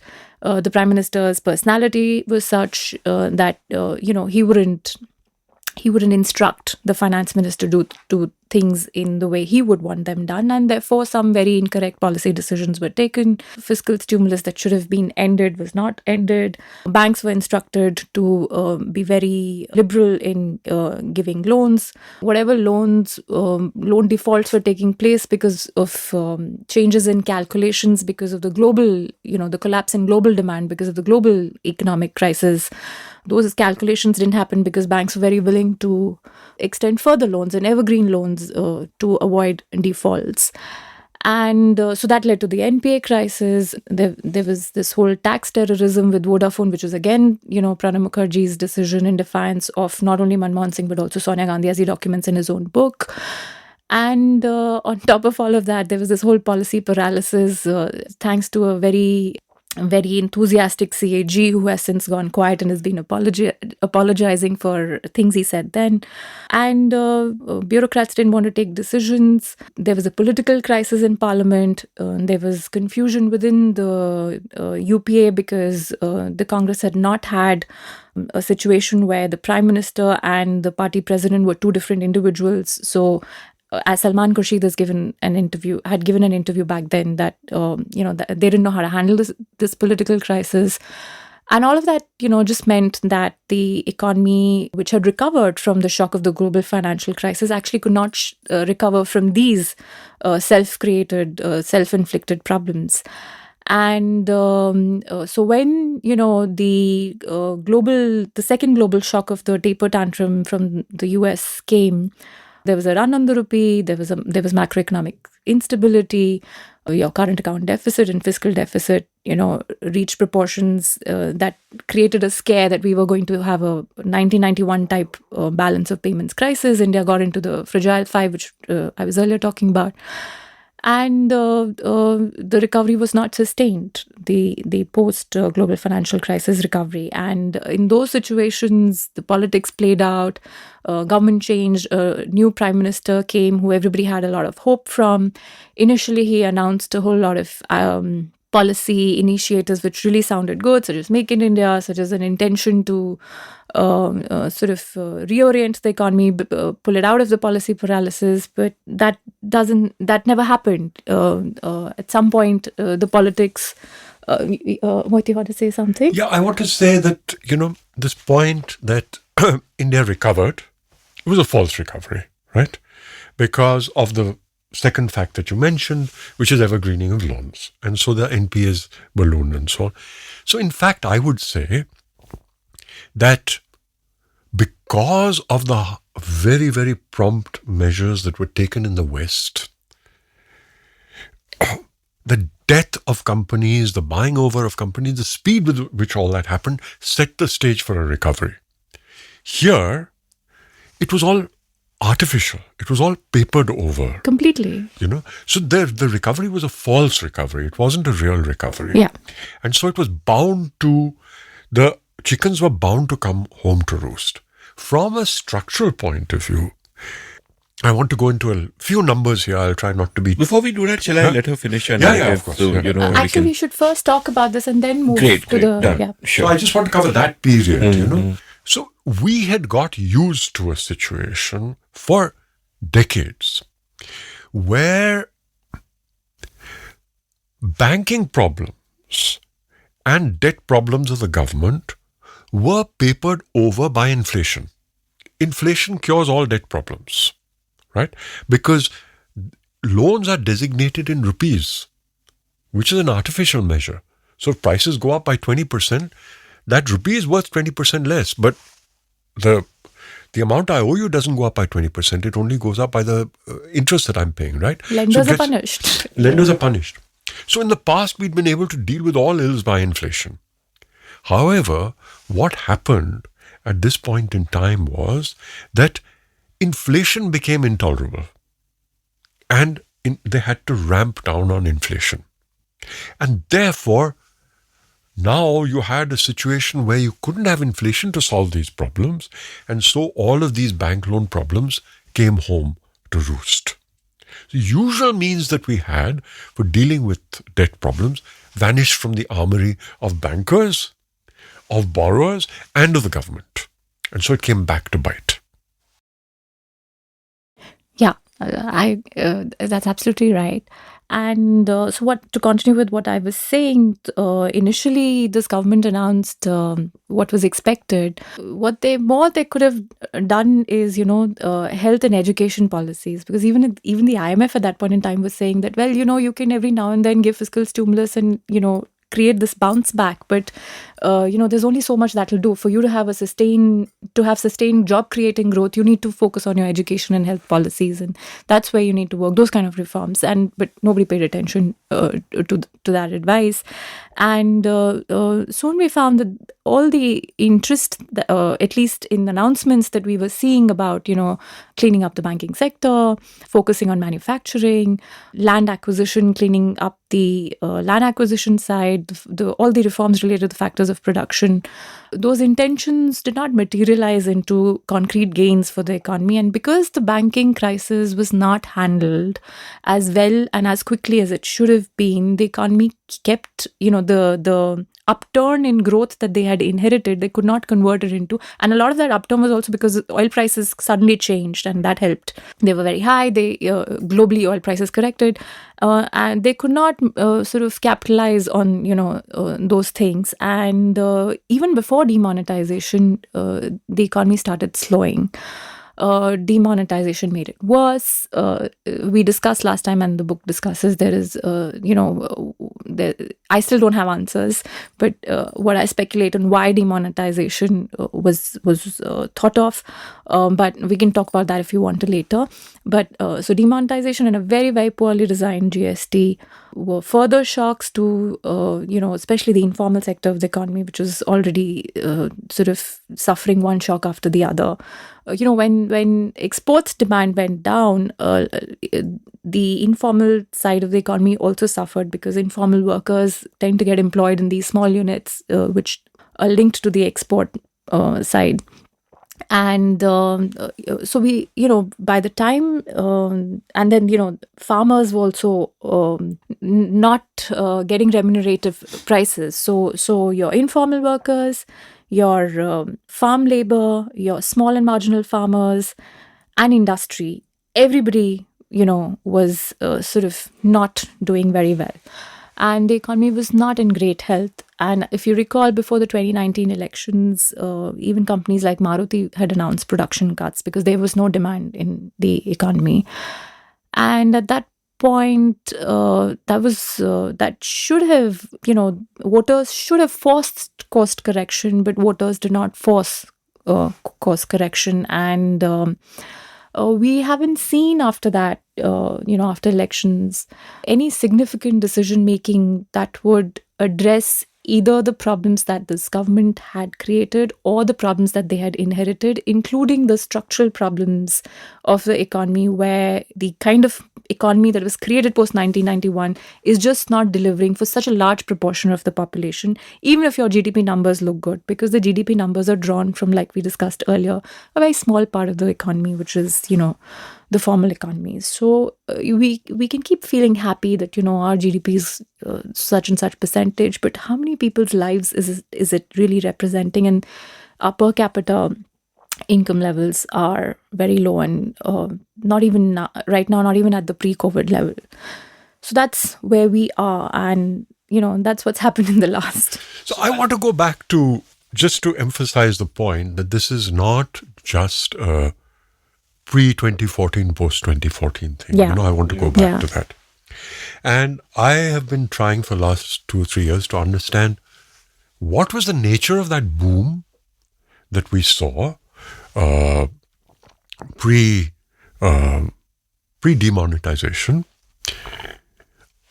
As somebody who gets what you call high-frequency data, which means that you're working in a company and you see sales, etc., etc., I saw the slowdown happening in about 8-9 months before demonetization.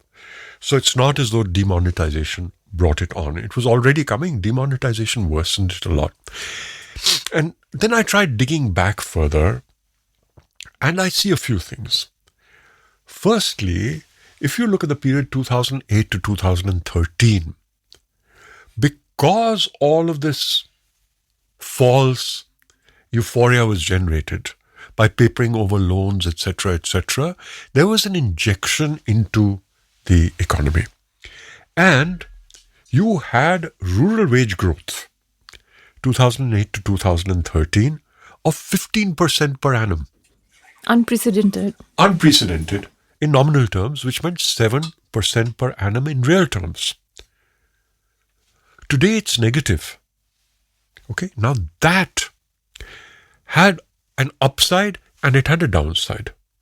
The upside was that it created rural demand, which became the buzzword for every single corporate in India. And it was real. Rural demand is booming. Everybody from Hindustan Lever to Dabur to everybody said, well, rural demand is booming. It was, because their real wages were going up. The downside of it was that it was achieved largely by MSPs going up. And so it fed back into higher inflation. And at some point in time, that higher inflation became intolerable. And they had to cut back. So that was the first issue.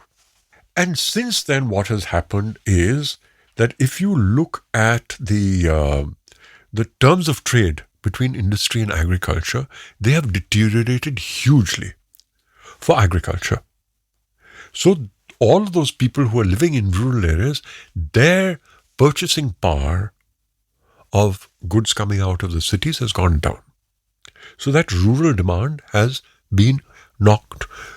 We don't know how to bridge that gap because, as we've seen, there's a trade-off. You give them higher remuneration, you create inflation. Now, this is something that we have known since 1980.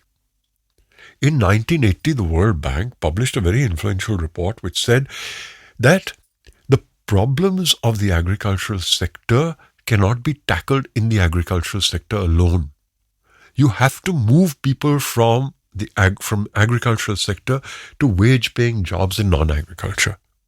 And this we've singularly failed to do. You had Make in India. It came from this realization that you've got to create a manufacturing sector. It was the massive flagship program of the government. The first big program they announced, as she said, in 2015. We're now in 2021. It was supposed to be a 5-year program. There's been not one report analyzing why it didn't work. The share of manufacturing to GDP in India has come down rather than going up. It was supposed to go from 17-18% to 25%. Instead, it has gone to 16%. Or 15%, we don't know the number exactly, but it's gone down. There was no analysis of this. The flagship program of the government was never analyzed. You have a think tank. We don't even have a policy commission here. We don't have a planning commission. We have a think tank. The think tank has not analyzed the first thing that they thought about. Right? So, and the 7-year vision, right, which the Prime Minister released, is no longer talked about. Now, the second point is that if you look at any nation, at least over the last 50 or 60 years, which has moved from being a low-income nation to a middle-income and an advanced economy, has grown on the basis of manufacturing exports. We had a boom in exports for roughly those same 4-5 years. It vanished. Why? What are the policy implications of that? Not discussed. I can point to 3 or 4 reasons. But these are not being discussed. The first is, and this now comes down to politics, which is that you have a measure which is called the REER, okay, which measures the real exchange rate, the real effective exchange rate. Now, obviously, if your exchange rate, if your currency is weak, that means it's cheaper for people to buy from you. If it's strong, it's more expensive for people. For decades, China was accused of manipulating its exchange rate downwards. It was considered an exchange manipulator. It was on the basis of that they were able to grow their manufacturing. I'm not suggesting that we should manipulate it, but at least it needs to be discussed, right? Throughout that period of 2005 to 2012, our REER was around 105 based on 2005. So 2005 to 2013, it was around 100, 105. So we remained as competitive in terms of exports throughout that period. Today it is 115. Okay? It's not that we have tried to make it more less competitive. It has become less competitive due to a variety of reasons. It's something that needs to be discussed, right? It's not being discussed. Why is it not being discussed? I suspect one reason is a very early narrative, which is that we will make the rupee strong. Therefore, you can't make the rupee weak. Because one rupee equal to $1. Yeah. So you can't make the rupee weak. So your manufacturing doesn't grow. But that's simplistic. That's only one part of it. The other part of it, and finally it all goes down to politics, Amit, which is you look at economies that export. You may be producing in the hinterland. How cheap is it for you to move your goods from the factory to the port? You look at any exporting nation. 70-80% of their exports go from factory to port by rail. In our case, the percentage of goods going by rail has kept going down. Rail is much cheaper, should be much cheaper. It isn't over here. Why aren't people sending by rail? Number one, your rail systems are inefficient. Number two, pricing terms. Railways are running both freight and passenger. You don't want to raise passenger. You have to run the railway, so you raise freight. So the politics of passenger traffic is one more component in making your exports uncompetitive. The seen and the unseen. Seen and the unseen. Your ports are inefficient. They're becoming more efficient. Definitely. We've become much more efficient. Point is that you're not living in a static world. You can't compare yourself with what you were in 1970. You've got to compare yourself with Vietnam or Bangladesh or Taiwan or whoever, then you're not as efficient as them. Number 3, what is the cost of your utilities, your electricity? On each of these, you are not competing with what you were or with the next state. You're competing with the rest of the world. These are issues which are not being discussed. And so you have a situation where your exports are not growing. The real wages of the agricultural sector are going down. Your formal employment. There used to be a period where every 1% increase in GDP resulted in a 0.5% growth in formal employment. Today, you know what that figure is? 0.1. That means you need to increase GDP by 10% to add to 1% of employment. So you're not creating formal sector jobs. Now that also needs to be understood. Why is it happening? I don't know the answer. I know some of the answers for exports. I don't know the answer. You can point to labor laws. There are also certain discontinuities, which is that if I am going to produce cars, for example, I can't produce cars in a different way from the rest of the world. I can't produce cars in a more employment-intensive way. I've got to produce it with the robots because only the robots will give that kind of accuracy. Nobody's going to take a creaking car just because I want to employ more people. But there needs to be in-depth study of this. How do we increase employment in the formal sector? None of these issues are being discussed, but the economy has changed.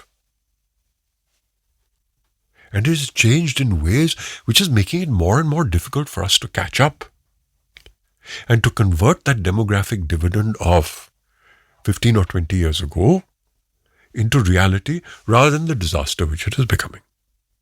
So I want to add a few points to this and then, kind of move on to my next question. And one is, while you were talking about all this, moving people from agriculture to wage-paid jobs, just to give perspective, around 50% of India, give or take a little bit here and there, is dependent on agriculture for their sustenance. And in developed countries like the US and Europe, it's a single-digit percentage figure. And what you'd expect a country like India with cheap labor to have really evolved is you have massive manufacturing like China, Vietnam, etc. did. People move from agriculture to the manufacturing sector, and that's how we kind of grow, and that never happened, and a bunch of reasons, like for example our labor laws, which hurt workers more than they help them. So it was one of those things I found rather amusing a few months ago when UP spoke about changing labor laws, were so many people jumping suddenly to the defense of these labor laws as if they actually help labor, going by intention and not outcome, while they have been such a disaster, and so on and so forth, a variety of reasons on that. Now I want to quickly do a Cliff Notes version of the last decade, and before I get to my next question, and make a few things explicit, and also come up flippantly with a couple of sort of conclusions. And my first flippant conclusion is that Pakistan is responsible for our economic crisis. And the first act of happenstance that happens in the last decade are the Mumbai terrorist attacks. Because at that point, Shivraj Patil is revealed to be a duffer as a home minister. So therefore, it is decided that somebody competent is required there. And Manmohan Singh says to Chidambaram, who is then finance minister and is doing a really good job of, rebounding from the economic crisis, he tells Chidambaram that, boss, we need a dude in that ministry, so to say. You are my dude. You take home ministry for a while. We'll put you back later.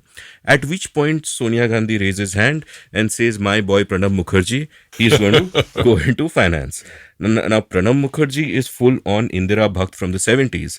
And Indira, of course, destroyed this nation's economy, kept millions in poverty for decades longer than... he's a fossil. He should not be allowed near any position of power or even a utility like a tap or something, because God knows what damage he will do.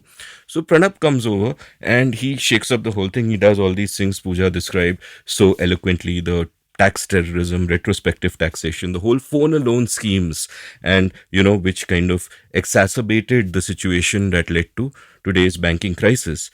And then and Manmohan had his health crisis, so he couldn't really fight back, and therefore it is not a temporary measure. Pranab stays in the finance ministry for a couple of years, at which point I come to my second flippant conclusion. My second flippant conclusion is that Pranab could have been our finance president. Why do I say that? Because he would then not have been in the finance ministry. So doing the damage he did, just because of that, he could have been our finance president. So what Manmohan and Chidambaram finally decide is कि इसको भगाने का एक ही तरीका है, president बना दो. So they In make him which the case, president. biggest culprit is Sonia Gandhi. If she had made Pranab Mukherjee Prime Minister and Manmohan Singh Finance Minister, things may have been different. Pranab Mukherjee could have, been a little more autocratic about, he could have been giving orders to Manmohan, which is such a horrifying thought. Yeah. So anyway, so this dude becomes president. Chidambaram has a few months before the 2014 elections, but there's a course correction, but it's too late. There's not much. Now, interesting thing. Modi takes over, Arun Jaitley comes, and they all, Jaitley, Chidambaram, their respective staffs, it's the same ministry. They get along wonderfully well. There is continuity. They are, under Jaitley, the finance ministry is doing the similar kind of good work that they did under The Chidambaram. pipeline of policies is being cleared. And then the next act of happenstance, which leads me to my third flippant conclusion, that India mein suit nahi pehenna chahiye. Because Modi dresses up in that suit with his name on it, and immediately that suit boot ka sarkar jibe goes, and he decides ki, I want to keep the people with me, sabka saath, sabka vikas and all that, but whatever. He changes course, and over a period of time, obviously it's not the only trigger, but it's one trigger, Kejriwal. as Pooja pointed out. Arvind Kejriwal. Kejriwal also, but over time, he changes course, and then disaster after disaster, including demonetization, which as Pooja wrote so eloquently in her book, could be because of, that thing that something has to be done, and this will be shown to hit the rich and the black money people and all of that. And we basically go to hell after that. Now, two thoughts come to mind. One is the incredible role of happenstance in all of this. Ki yaar, if Pakistan had not sent those dudes and all of that, or if our Coast Guard had worked a little better, we may not be here today. Right? Chidambaram could just have continued, and even Shivraj Patil could have continued. Theek hai, and his grandson was in college with me. Anyway, I don't know why that's an irrelevant aside. And the other sort of so the role of happenstance is there. But the other thing that really dismays me, and that speaks to what you were just talking about, Mohit, is that these decisions seem to be happening because of all the wrong reasons. Economic decisions are not happening because of economic reasons.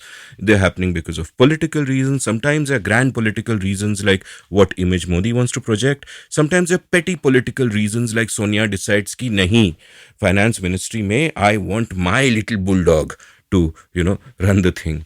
And fans of Pranabda, I won't even say please excuse, you can go to hell. So that's, is there a solution to that? Because I don't want to think that our economic future is dependent on getting lucky with the politics and the circumstances working out.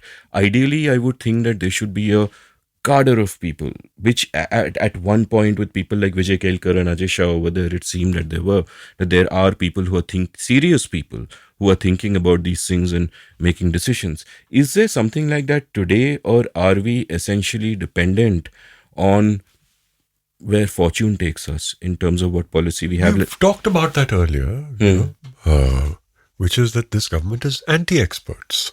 So, and then, it's like what you talked about, that family of dons, where of Yeah. Italian dons, where each don was shorter than the rest. Yeah, I told a story in a previous episode about this mafia boss, where this mafia boss is 5'4" or something, and then all the successive guys are shorter than him because he's only picking people who are not a threat to him. So, that's what we're seeing today, right? If you don't have people who understand economics at the top, you're not going to have a cadre of experts. They're all going to leave, right? Or not See, I don't come. have any problem with Harvard versus hard work. Yeah. If you think hard work can substitute for Harvard, I'm all for it. But are you doing the hard work? Our entire discussion today. No, I'm sorry, I don't agree. You Nobody's need both. doing- Let her you- finish, yeah, let her yeah. finish. Not either Of course, you do need. Of course, you do need both. But I'm saying I'm willing to give you a chance to prove that you're right. But you're not doing your part of the equation. You're not doing hard work, right? You're only doing politics, narrative. Yeah, yeah. So fine if you don't like people from Harvard and you want to bring in people who, like they say, are Indian economists or whatever, historians. Fine. I mean, if their hard work can do things for us, all right, let's give them a chance. But who's doing the hard work? Nobody's doing the hard work. Nobody is even talking about these things, like Mohit said, which is a fundamental point. We're talking That's about the history. Yeah. We're rewriting history. Yeah, we are literally. No, but really what dismays me is that if I were to look at the building blocks of the economy and what it is today, these are some of the factors that I look at, right? Which is the effective exchange rate, the terms of trade between agriculture and industry, rural employment versus what is the agricultural income of the average agricultural family? How are our exports growing? How competitive are we in terms of exports? What are the factors responsible? These are 20 things that I would look at. I'm not a practicing economist, right? I'm somebody for whom this is a hobby. My main business is something else. But even I know that we should be talking about these things. Forget the ministries, forget the governments. I don't see these issues being discussed in the press. And that's going back to where we started. In fact, I did an episode with Shivam Shankar Singh recently, and he pointed out that he was in the BJP for a while, and he had bought into the development rhetoric. When he realized it isn't working out, he left. So credit to him for that. But he pointed out that what he was told explicitly within the BJP when they were planning for the 2019 elections was, we will not talk about development. We spoke about it in 2014. Now, if we talk about it, they'll ask us for our track record. So we won't talk about it because implicitly you're admitting there is no track record. They In just 2024, finished. they won't talk about national security. Yeah, they won't talk about that. I mean, yeah, they won't. I What's mean, in store then? God knows how No, far that's China would have got. already clear, right? Now the enemy is within. Yeah. This is what Doval and Rawat are saying, right? Civil society is your enemy. It's not outside. And China's built a village in Arunachal Pradesh, so there goes that. So you can't talk about that. So you talk about the enemy within. The National Convention of BJP just finished. There was no economic resolution. They don't even have a economic cell in the party. And if they There's did, no- it would have historians in charge. So what can we say? Let's get back to kind of talking about the economy, though of course the economy and politics are coupled in this really toxic way. Give me a sense of where things were before COVID. Like, one narrative that is going to be spun is that things that have gone wrong because pandemic aa gaya, hum kya kare. And I've done various episodes before COVID, including, one with Vivek Kaul on the economy in 2019, and we've kind of discussed it endlessly. And throughout, it was very obvious that things are really bad. And so give me a sense of what things were like before COVID. What was the banking crisis like? What was employment like? What was, in general, where would you say are the fault lines? Where were we headed in a good direction? Where were we getting far worse? What would you have been most worried about? So things were already bad before COVID hit, right? As I said, things were bad even before demonetization. They got worse. So again, let's not talk impressionistic. Let's talk about numbers and numbers that are public. Again, we know, for example, that household debt, this is a measure of misery, right? In a sense, living beyond your means. Household debt has gone up from 31.5% in 2015, 31.5% of GDP. It is now 38.3%. Now, as in at this moment? At this point in time. Okay. Okay. It was about 36% before COVID hit. So it was already going up, right? I did a very interesting number crunching this morning, very minor. You can say it's just an anecdote. But as far as I'm concerned, what is the purpose of an economy? The purpose of an economy is for people to consume. Everything else is an instrumentality towards that, right? And partly for reasons of loyalty, because my first job was with them, partly because they are the biggest consumer company in the country, I looked at Hindustan Lever data. Okay? Hindustan Lever turnover from 2010 to 2015 went up by 75%.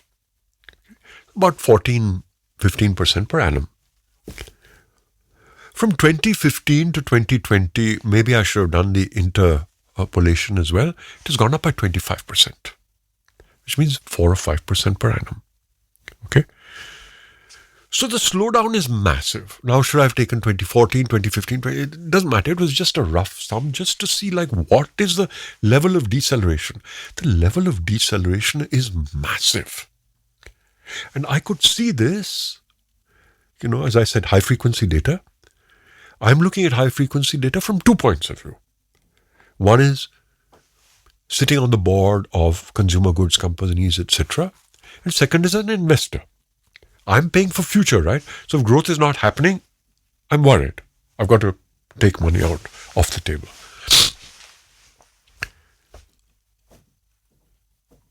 Thirdly, and this is, I would say, one of my favorite measures, which is what percentage of adult able-bodied people are productively used in the economy.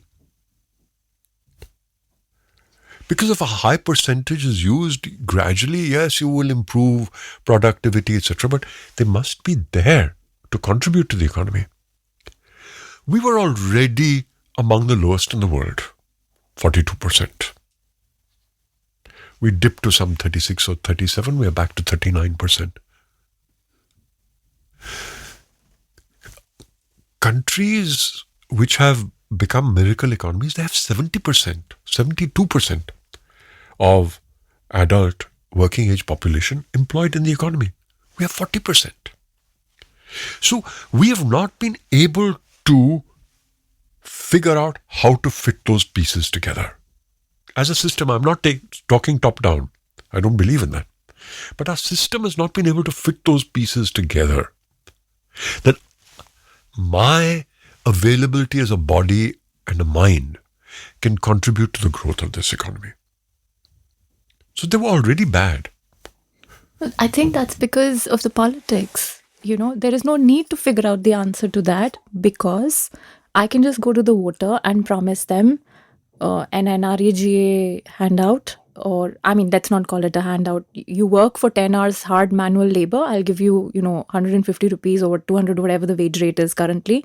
At the end of the day, for as long as you do 10 hours hard manual labor day after day, every day, you will get this money. The day you don't do it, you won't get to eat because you can't really save on those wages. And because you can't save, you can't educate your child, you can't skill your child will do the same thing. And generation after generation, you will be tied to NREGA. NREGA is very good because, I agree that, it set a floor to wage rates, which also fed into the rural wage rates, which we talked about how that helped the growth rates earlier. But is it an anti-poverty program? No, it's a safety net. But we treat it like we will compensate you for our failures of growing the economy and creating jobs for you and developing the economy by giving you NREGA. That is one model.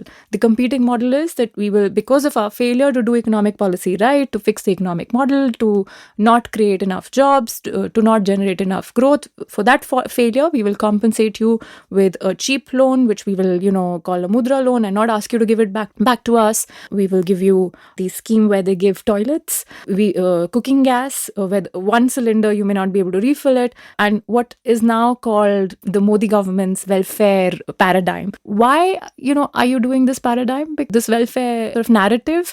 Because you're not doing the first thing you're supposed to do. The government is supposed to fix the economy. You're not doing that. So you're compensating people for your failure by giving them this, which is better than, what happens in the state politics where you give saris and television sets, etc. But it's still just the same thing.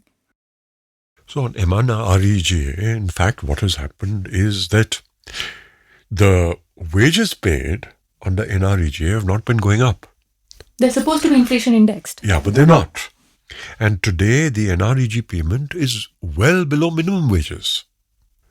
So, I have a quiz for you. Registered households in UP, one of the poorest states in the country, as per the program, you're supposed to get 100 days per household, right? Last year, what was the average number of days that a household got wage labor under NREG? I haven't checked the data, but the 11. average demand is higher supposedly around the 11. country. So it's not working, right? There's a phrase I learned from our mutual friend Mohit Kumar Anand, which is PPP, perpetually planned poverty, which sounds exactly like that. The dependency that you described can happen under Manrega, where you don't save anything, so you're always just dependent on that, and you can't educate yourself, you can't build How human is it a capital. solution? Your kids are also going to do the same damn thing. It's perpetually But planned Amit, the poverty. point There I'm you go. making is that even that has not worked. And even Yeah, that, Because even people that is not- wanted yeah. 100 days, they were They're not getting getting. 7, 8, 10, 11. The poorest states in our country, Bihar and UP, they were getting 7, 8, 10, 11 days. And they may not be getting paid for those 11 days also. Let's take everything Yeah. on the basis of facts, not assume anything. This is data available. Parliament questions. This is data. And why? Because doing, changing the economic model, understanding deeply what the economy needs is all hard work. It's seriously wonkish work. Why would you do that when you can, get votes by doing some very simple things? and you don't trust experts anyway. So there you go. So let's go through the last few months. How has COVID exacerbated this? Where's COVID kind of taking us? Like one image that I have in my mind from pre-COVID, from before, from 3 or 4 years ago, was again our friend Kumar traveling through Bihar and all of that. He came to, he'd visited Mumbai just after going through Bihar, and he painted this stark image of me. He said that wherever he goes, on railway stations or at the Panwala or on the road outside, he sees groups of young men who are just standing there doing nothing. And it's almost like a frightening thought. And obviously, this speaks to the unemployment, this speaks to the loss of hope, this speaks to Law and order. It just speaks to so many things. Amit, And I don't think that has changed drastically. It was always the case. throughout our decades. The image I see for the last 40 years, we are recording this in South Delhi, Yeah. 2 kilometers from my house. Between this place and my house, there's a place where 40 years, every morning, there's a market. It's a market not for flowers, not for vegetables, not for meat, but for human beings. This is daily wage labor who is gathered over there, I've seen. seeing who will come and employ them for daily wages. You can go and pick them up at whatever the prevailing dehadi is, meaning the daily wage, whether it's 300 or 400 or 250, as it's moved. And obviously they're not skilled, right? They wouldn't be standing there. They'll come, they'll move boxes, they'll swab your floors. Some of them claim that they can paint, etc., etc. But they're just bodies. It's almost like a slave market because their bodies on hire for the day. And at 10 o'clock or 10:30, when it becomes obvious that they're not being hired, they may or may not have money for the rest of the day to feed themselves. Because these are largely people who've left their villages and come here looking for this kind of work. This has always been a feature. Okay? After COVID, what happened? You had two things. One is that a lot of them went back home. But at the same time, the employment market bottomed out. So the people who were left over here, they had no dignity left, no hope left. And a very close friend of mine who lives in Delhi University started a Mazdoor kitchen, daily feeding program for those who got left behind.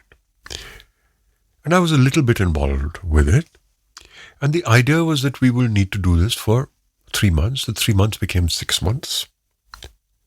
It is still continuing 17 months later. And very recently, I was in Delhi on a trip from the village. I drove from Delhi University back home. And I saw that even though the distribution was going to begin at 4 o'clock, by 2 o'clock, there was a line of 500 people going all the way from ISBT to Red Fort, just waiting for that one daily meal. So I'm saying two things. Firstly, this always existed. But secondly, it's got worse. In fact, I wrote a column last year talking at the start of COVID in April, talking about how we are faced with two disasters. And one is COVID-19, and the other is the ongoing disaster of the dysfunctional Indian state. Where, and like some of the figures I gave was, 3,000 children die in India every day from starvation. 1 in 4 Indian children are malnourished, and so on and so forth. You can go on. And that figure has probably increased. Possibly. But the larger issue is that there are so many things that are a fact of life today. If they were caused by a natural disaster like a cyclone or a virus or whatever, we would say this is a national moral emergency. We need to do something. But it's been normalized. It's been like this for, 75 years, and it's just normalized now, and we don't. And so that's a very kind of important point where it's not just about talking about the state of the economy today, but it's also talking about how we've normalized so many of these things. And as you just pointed out, this is, not something new. We've normalized the fact that 60 or 70% of young people routinely give up hope of getting a job. If you look at the data and you see how they move out of the labor market, they don't say they're unemployed. The way in which the data is collected, they don't say they're unemployed because they're not looking for a job. And they're not looking for a job because they tried for 5 years and they didn't find a job. So in terms of their own peace of mind, they now need to say we're not looking for a job. And they make do. And these are the people who I see every day in the village. Young, able-bodied men of between 20 and 40 who are making do, they don't have a job. It's a bit like, women suffer violence at home. It's almost like that. One of my earliest reporting assignments was, I think I'm talking about either Rajasthan or Madhya Pradesh. Rajasthan, I think. On NREGA. So I was asking these workers in this village, have you been paid? And they said some of them had pending payments. So I said, under the provisions of the law, if you're not paid for this period of time, you can go and make a complaint, and this is guaranteed, this is not allowed. Amongst the people I was speaking to was this one village woman, and she said, आप जाके हमारे लिए complaint कर दीजिए in the police station. You go and make this complaint for me. If you're asking me to do it, you go and do it. She was very polite. And that's how you learn, you're so naive. So I said, no, why can't you make this complaint? She said, I'm a widow and I take care of 2 little children. When these men, do things with me, even then I can't go to the police station and make a complaint. So I can't go and make any complaints to any of the adhikaris because it doesn't work like that in the village here. And, so when we think we've come up with these great policy solutions to problems, do we really know what the ground realities are? When we talk about them in Delhi as journalists and commentators, do we even know what we're talking about? So the hard work is missing at everywhere. Level. Yeah. At every level, yeah. Let's pick up on the thread that you mentioned at the start of the episode, Mohit, where you spoke about how you're walking in Satoli, and for the first time in these 30 years someone stops and asks you for a job. And I remember I read an episode with Tamal Bandyopadhyay who'd written Pandemonium, read book on banks, and one thought it will be a dry episode about banks, but I always love having these personal chats before we start, and it was very moving. He was very moved because I just started by to break the ice by asking him about how his COVID months were. And because I was like literally my first physical recording, before the second wave happened, but in I think January this year. And he spoke about going out in the streets of Bandra, and there were these little kids who would earlier be selling things, but now they were begging. And there was a well-dressed guy who took his hand and he got worried, but took him into this lane where there was a biryani wala and said, "Please buy me biryani. That's all I want. I just want food."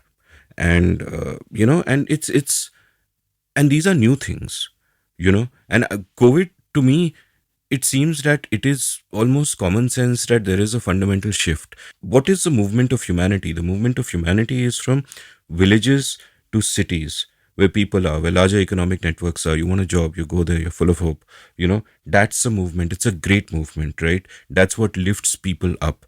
And what we had in COVID was millions of people having to take the reverse journey back when they lose hope and they have to go back. And in villages like the person Mohit met, where there's no hope, there's nothing. It's just, and I can't imagine myself in that position.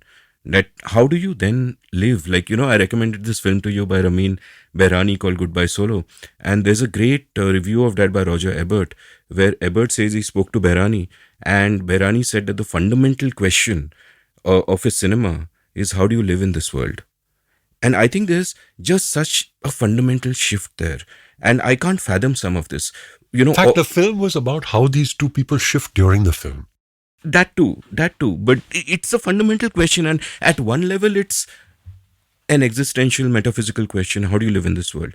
But at another level, it's a real sort of question of how do you live in this world? Where do I get my next meal from? All these people come to cities. Jobs are gone. Nothing is there. There's no transport. They have to go back home.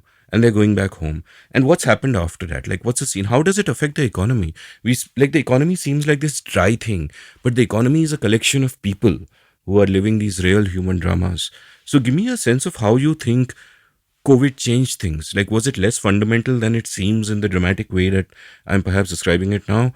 No, the connection between the word I'll use for this part of the economy is the informal economy.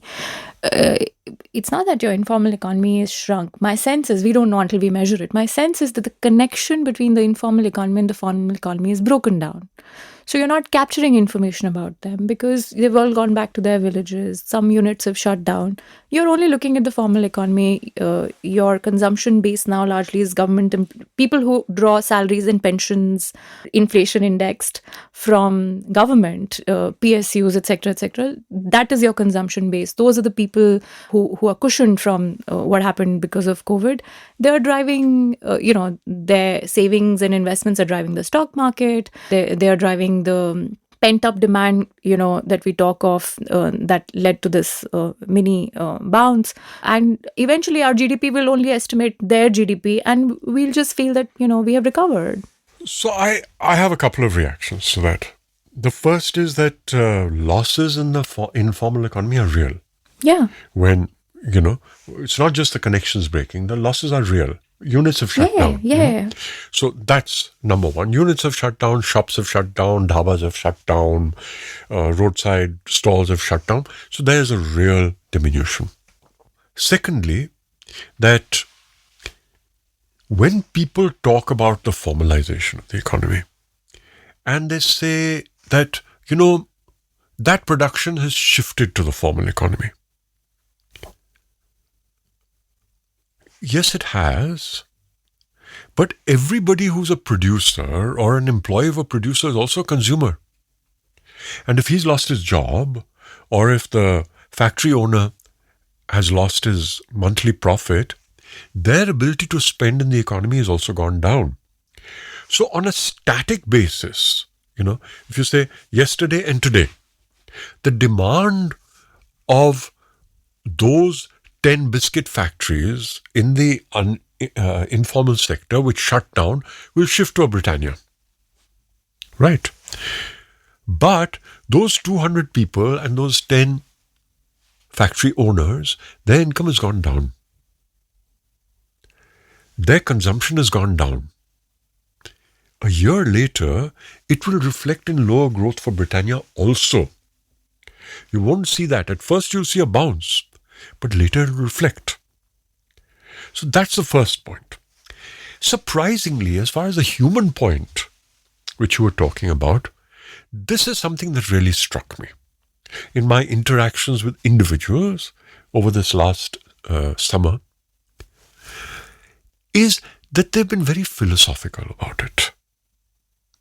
Because, at least these individuals, I'm not talking about the people who couldn't go back, who are lining the streets of Daryaganj and ISPT, etc. These people who've gone back, they're quite accepting of that reality. Because in the village, khana to mil jata hai. Nobody is starving. At least, I'm only talking about my home. In the villages around, nobody is starving. So, एक सपना था शहर जाने का. वहाँ गए. We earned better income. We could send money back home. Now we're back home. We don't know whether we'll go back to the city.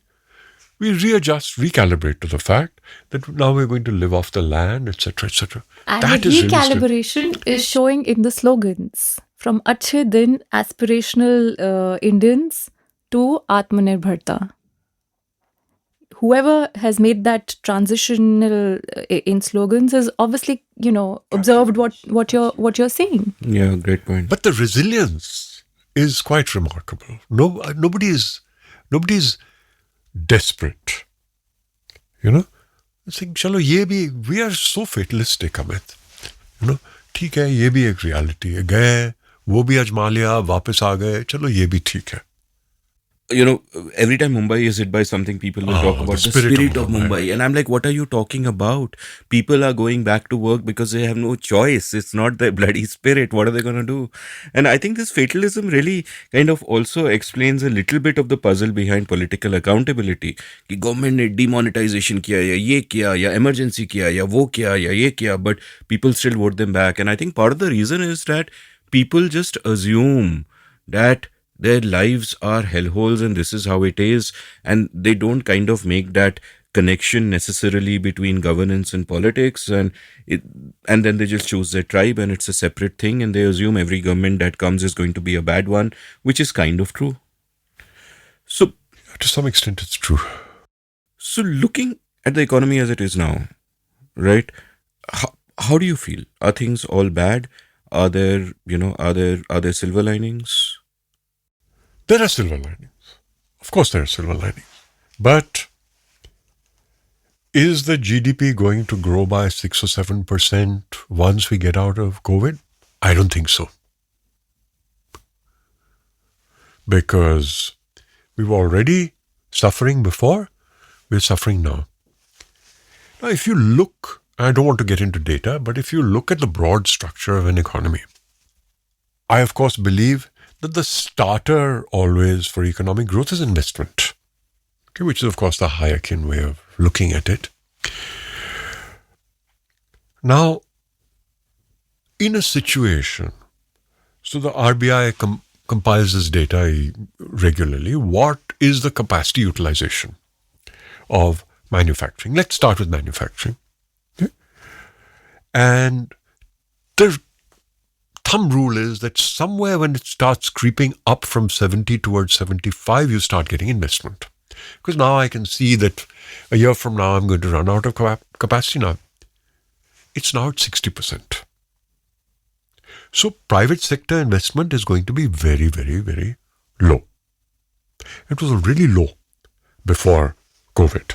Okay, if you look at the numbers, if you look at if you look at the economy wide, we've never seen the level of investment that we saw in 2011, where what is called gross fixed capital formation was almost 40%. It's now at 30%. It's a huge drift.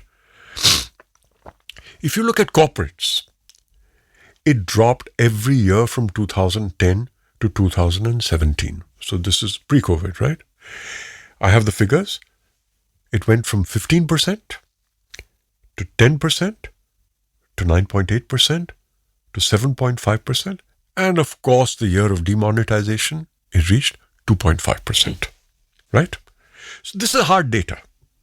Now you can say 2.5% maybe an accident, it had nothing to do with demonetization. Fair enough. The fact is that that's where it was. Post 2011, investment by corporates was going down, down, down, down, down. So you don't have capacity utilization. Why will they invest? They're not going to invest. Or it can come from personal expenditure. Personal expenditure has also been going down. Before the pandemic, when it became apparent that the economy is slowing, what did the government do as its major economic measure? It reduced taxes for corporates. You had a wrong diagnosis, therefore you had the wrong problem. The problem was not that people are not investing because taxes are too high. People are not investing because there's no consumer demand. Now, and this is very important for post-COVID. When COVID happened, people lost jobs, economy, production also went down, etc., etc., etc. What did they do in the West? One is, of course, making sure the banks survive, loans, etc. But if you look at the US, they injected something like, numbers vary, but let's say about 12% of GDP was injected as personal support. Money into your bank account. And in many cases, for people who were working at minimum wage, the amount that they got by way of income support was more than their earnings. They were getting $2,400 a month. Whereas if you were working at minimum wage, even if you worked 200 hours a month, you may have been making only $1,800 because minimum wage varied from state to state. And you may not even be working 200 hours a month. You may be working. People had excess savings as a result of the support by the government. What it leads to in terms of debt and Fed balance sheets and so on is a different matter, not relevant for this discussion. The point was that you kept consumption going. What was bound to happen was what you see today, which is excess demand. Because people got more money than they were used to. For 8-10 months, they couldn't consume, they couldn't go to restaurants, they couldn't travel, etc., etc. Once all of those open up, they want to do it with a vengeance. So you've got that pent-up demand, production has suffered, and some of those people don't want to go back to work because they're making more sitting at home. So you have inflation. People say supply chain disruption, nothing. We learned a long time ago that inflation is everywhere a monetary phenomenon, right? You pumped so much money into the system, you have inflation. Now, we have the worst of both worlds because we are not self-sufficient in many things. Most of all, the two oils, edible oil and crude oil. Both of them, we depend, in one case 70%, in the other case 80% on imports. Now we're in a situation where we are having to pay much more for these because of supply chain disruption, stroke, government-fueled inflation. Over here, reduced incomes, a double whammy. Consumer demand is not going to go up. We've seen that private consumption expenditure has gone down. This data is available, not contested. Though they tried to suppress it, we see that that's gone down. Investment has gone down. So you only have one source left to stimulate demand, which is to stimulate the economy, which is government expenditure. But at the same time, we have reached a situation where at the end of this year, the debt to GDP ratio of India is going to be 90%. Whether it ends up at 88 or 89 because we have fiscal buoyancy, etc., a different matter. It's going to be 90%. By these broad international thumb rules, once a developing country crosses 70-75%, it runs into dangerous problems. it's considered to be in difficulty. We are already there. So where is the kicker for the revival of the economy going to come from? I don't see it. There's only one way to do it. And that is politically so difficult, which is to kickstart exports by devaluing the rupee massively. You can't do that. And you definitely can't do it in a situation where you are importing inflation. Today we are importing inflation, right? With crude oil at $80 became a political hot potato. Finally, the government had to bring down excise duty, which they said was paying for free vaccines. Right? So they had to withdraw that, right? They had to drop the duty on edible oils. Again, for the same reason, which is that we are importing inflation. If you are importing inflation, that inflation is not because money into the hands of Indian consumers. You are importing it because other governments have put money into the hands of their consumers. Now you're stuck between the devil and the deep blue sea. You can't grow the economy internally. If you try to grow it externally, your imported inflation goes up. Because if, for example, you weaken the rupee from 75 to say 100 rupees, the cost of... Incidentally, all the hated experts have been pointing this out for 2 years, but nobody paid attention to them. And our central bank is so proud of their, what they like to also, informally call quantitative easing. But the quantitative easing was done in the US because they were trying to avoid deflation, and they have ended up, overheating the economy. We were already to begin with, above the tolerance band, and the RBI was doing QE over here. I mean, nobody ever asks why this liquidity, massive liquidity operation was done. The finance minister should have asked them. They haven't asked them. The commentators should have asked them. They haven't asked them. The economists in the finance ministry should have asked them. They haven't asked them. But to be fair, there's another problem, okay? And that problem is that it's not as though the government is artificially keeping the rupee high or keeping it uncompetitive. One of the reasons that it's happening is because all of that flood of liquidity across the globe is coming into India in the form of investment. And that's driving the rupee higher, not allowing it to depreciate and become cheaper. Therefore, weakening the rupee would actually require more intervention from the government than its current rate. So it's not easy to do. And anytime you try and do something drastic like that, it can have massive second and third and fourth order effects. So I'm not saying it's easy to get out of this. I'm saying the opposite. I'm saying it's going to be really difficult to get out of this. It may be forced on you. For example, supposing, like the US Fed and Europe, etc., are talking about the taper, which means reducing the support to the financial markets, less money going in. Complex issue.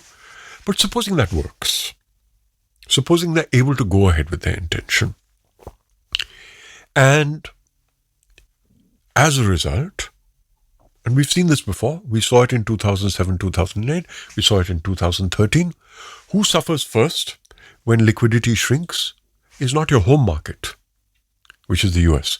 It's people who are at the furthest end of the pipe, which will mean us. India, Vietnam, etc., etc. So you could have that happen tomorrow beyond your control.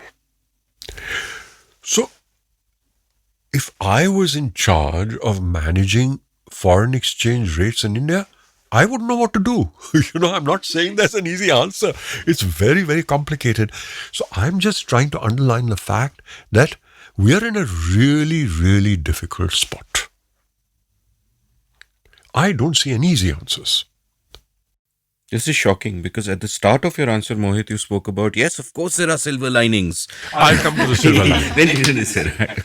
So, the question is whether you cut the coat first to fit, or you cut the lining first. So I've cut the coat first. I thought you were going to cut the client. So now I'll talk about the lining. The one silver lining, and I'm not sure whether it's going to solve the problems or not. The one silver lining is, again, coming from deep personal experience, which is the quality passion, the drive, the ambition of our startup culture. It is just mind-blowing. I've worked, not worked, you know what my life has been like, right? But in some sort of measure, I've been a working adult for now 44 years. I have seen and experienced and learned more in the last 5 years than in the previous 40. Because of the deep thought and the hard work. So, Harvard and hard work no, together. not Harvard. That's the Just other hard incredible work. thing. That's the incredible thing that, with almost no exception, all these young entrepreneurs that I've worked with, they come from all across India. I was telling you this morning, for the first 35 years of my life, everybody who was a business partner in some shape, way, or form went to one of 4 Delhi schools and one of 5 institutions. And that was my world. That was the world I knew. Over the last 5 years, I have worked with people who were born in Tundla. Have you even heard the name of the place? Tundla. There you go. Sounds like a bad vegetable. Yeah, okay. It's a railway junction in UP, somewhere near Agra. Someone from Agra, Dhanbad, Pune, a small a town in a district in Bihar, I don't remember which one. You name it. And the quality of thought, of passion, and the tenacity with which they run their businesses. I would have thought that given the severity of the pandemic, that half of them would get wiped out. I have direct investments in 40 startups, Amit, and 10 indirectly. During the pandemic, not one is shut down. It's more than a silver lining, which I want to save it for the last. That gives me a lot of hope. But you can't do anything when the macros are out of whack. But there is that spirit, there is that drive, there is that hard work. And again, like I was pointing out to him in the morning, that the fact that these people from small towns made it so far, that they're heading startups, obviously there's a selection bias there as well. They are the outliers already, so they're likely to be outstanding. So Pooja, tell me, if you are of course not now being allowed into North Block, though one would hope that there are these mysterious ways you found of sneaking into their labyrinthines libraries of old parchments and manuscripts, and kind of writing more books from those. But if you were in charge of North Block, just putting on the hat of a policy person, or rather forget North Block, if you were in the PMO, and you were the person, that mysterious person, that mysterious person who speaks and writes Gujarati, if you were that person, how would you look at this? Like, where would you begin solving it at a purely economical level? Assume that Modi ji and Amit Shah ji have sat you down and told you कि देखो पूजा जी, हम politics को manage कर लेंगे, आप economically बताओ क्या करना है. So what do you do? I'm sorry, Amit. If it was that easy, they would do it. It's a thought experiment. I don't know. I don't know the answer to this question. I'm not trained to find How would we solution. begin thinking about it? Like, what are the questions that we are not asking ourselves? So the first thing I would do is I would call the experts,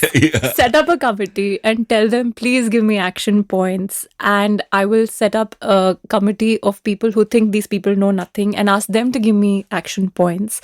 I would study the two. I would break my heads over studying what the two are saying. And I would call people from the ground, from the districts, maybe officials, maybe politicians, maybe representatives of pharma groups and, whatever.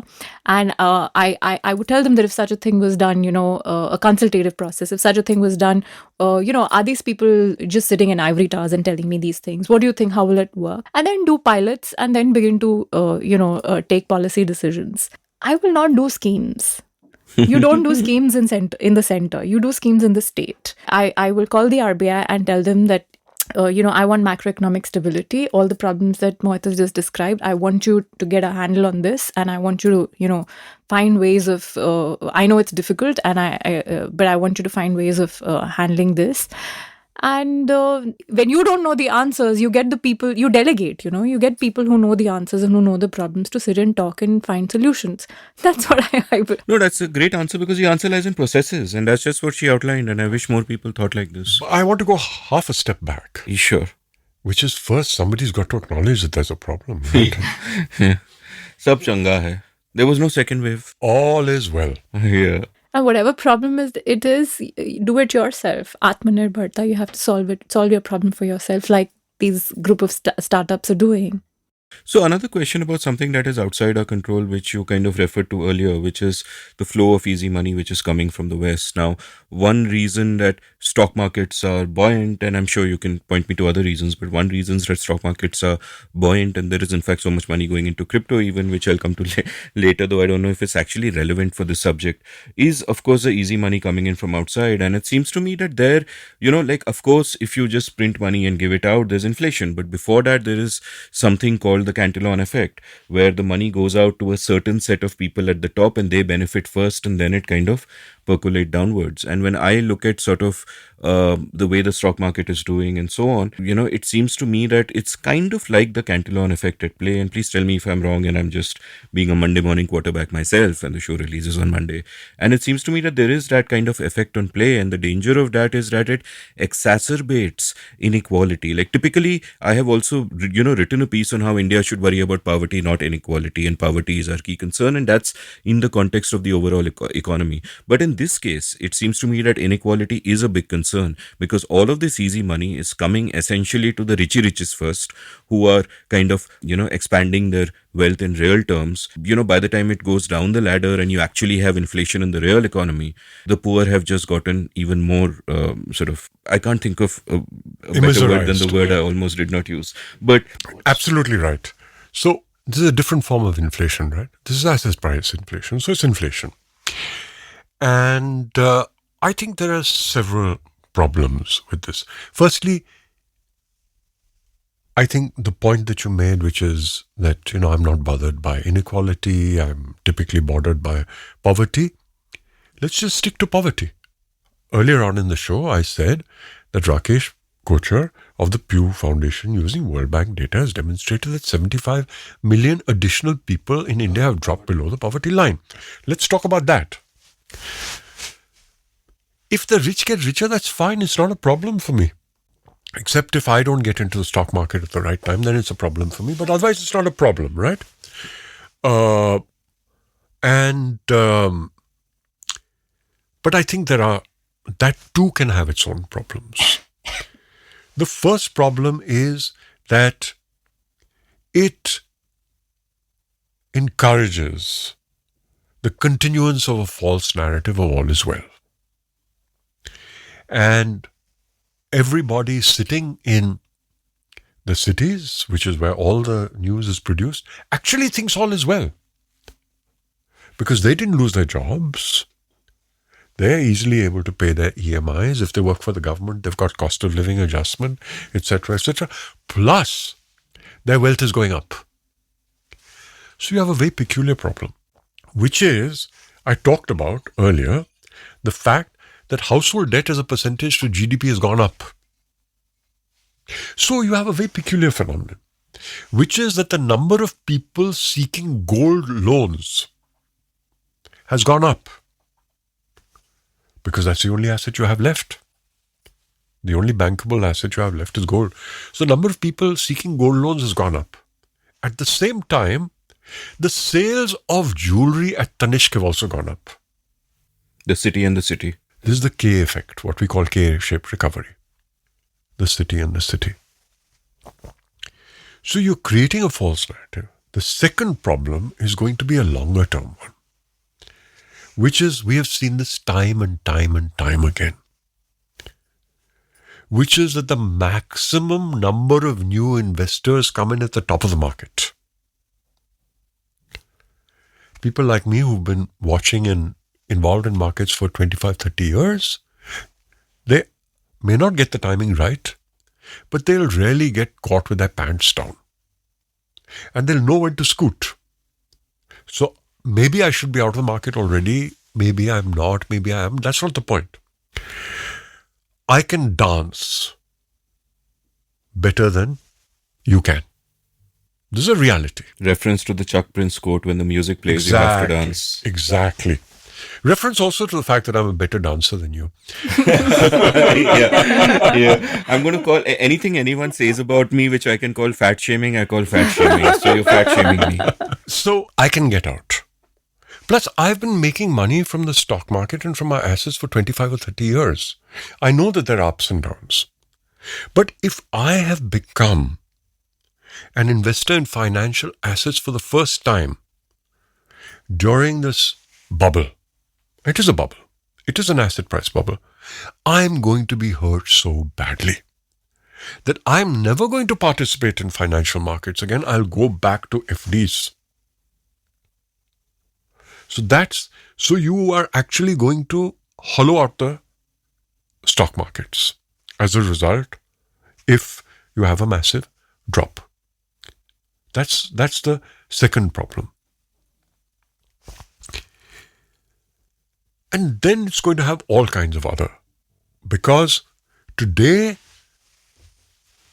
and this is a danger which, it's on my sort of agenda for topics to discuss with startups this quarter.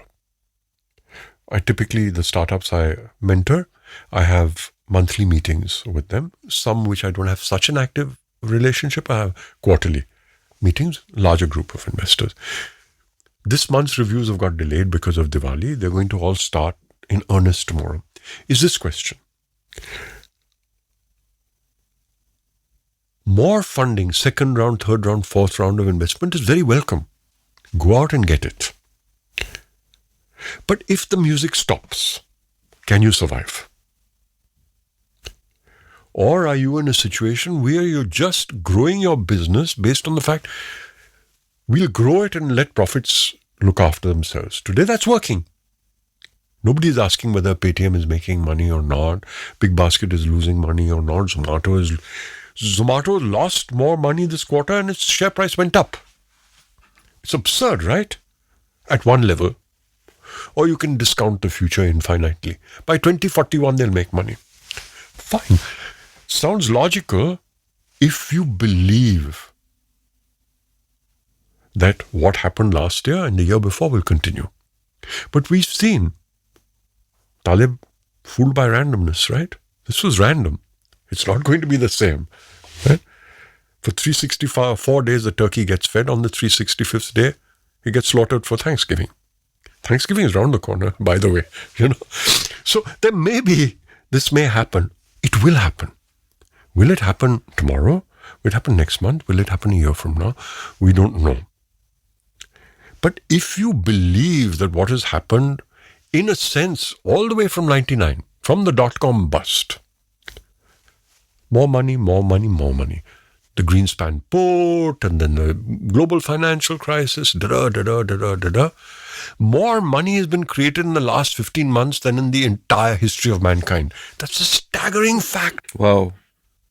There is, at one point in time, the number has gone down. There was $17 trillion. I want to put that in perspective. That is 8 times the GDP of India in negative yielding debt. That means people had lent out $17 trillion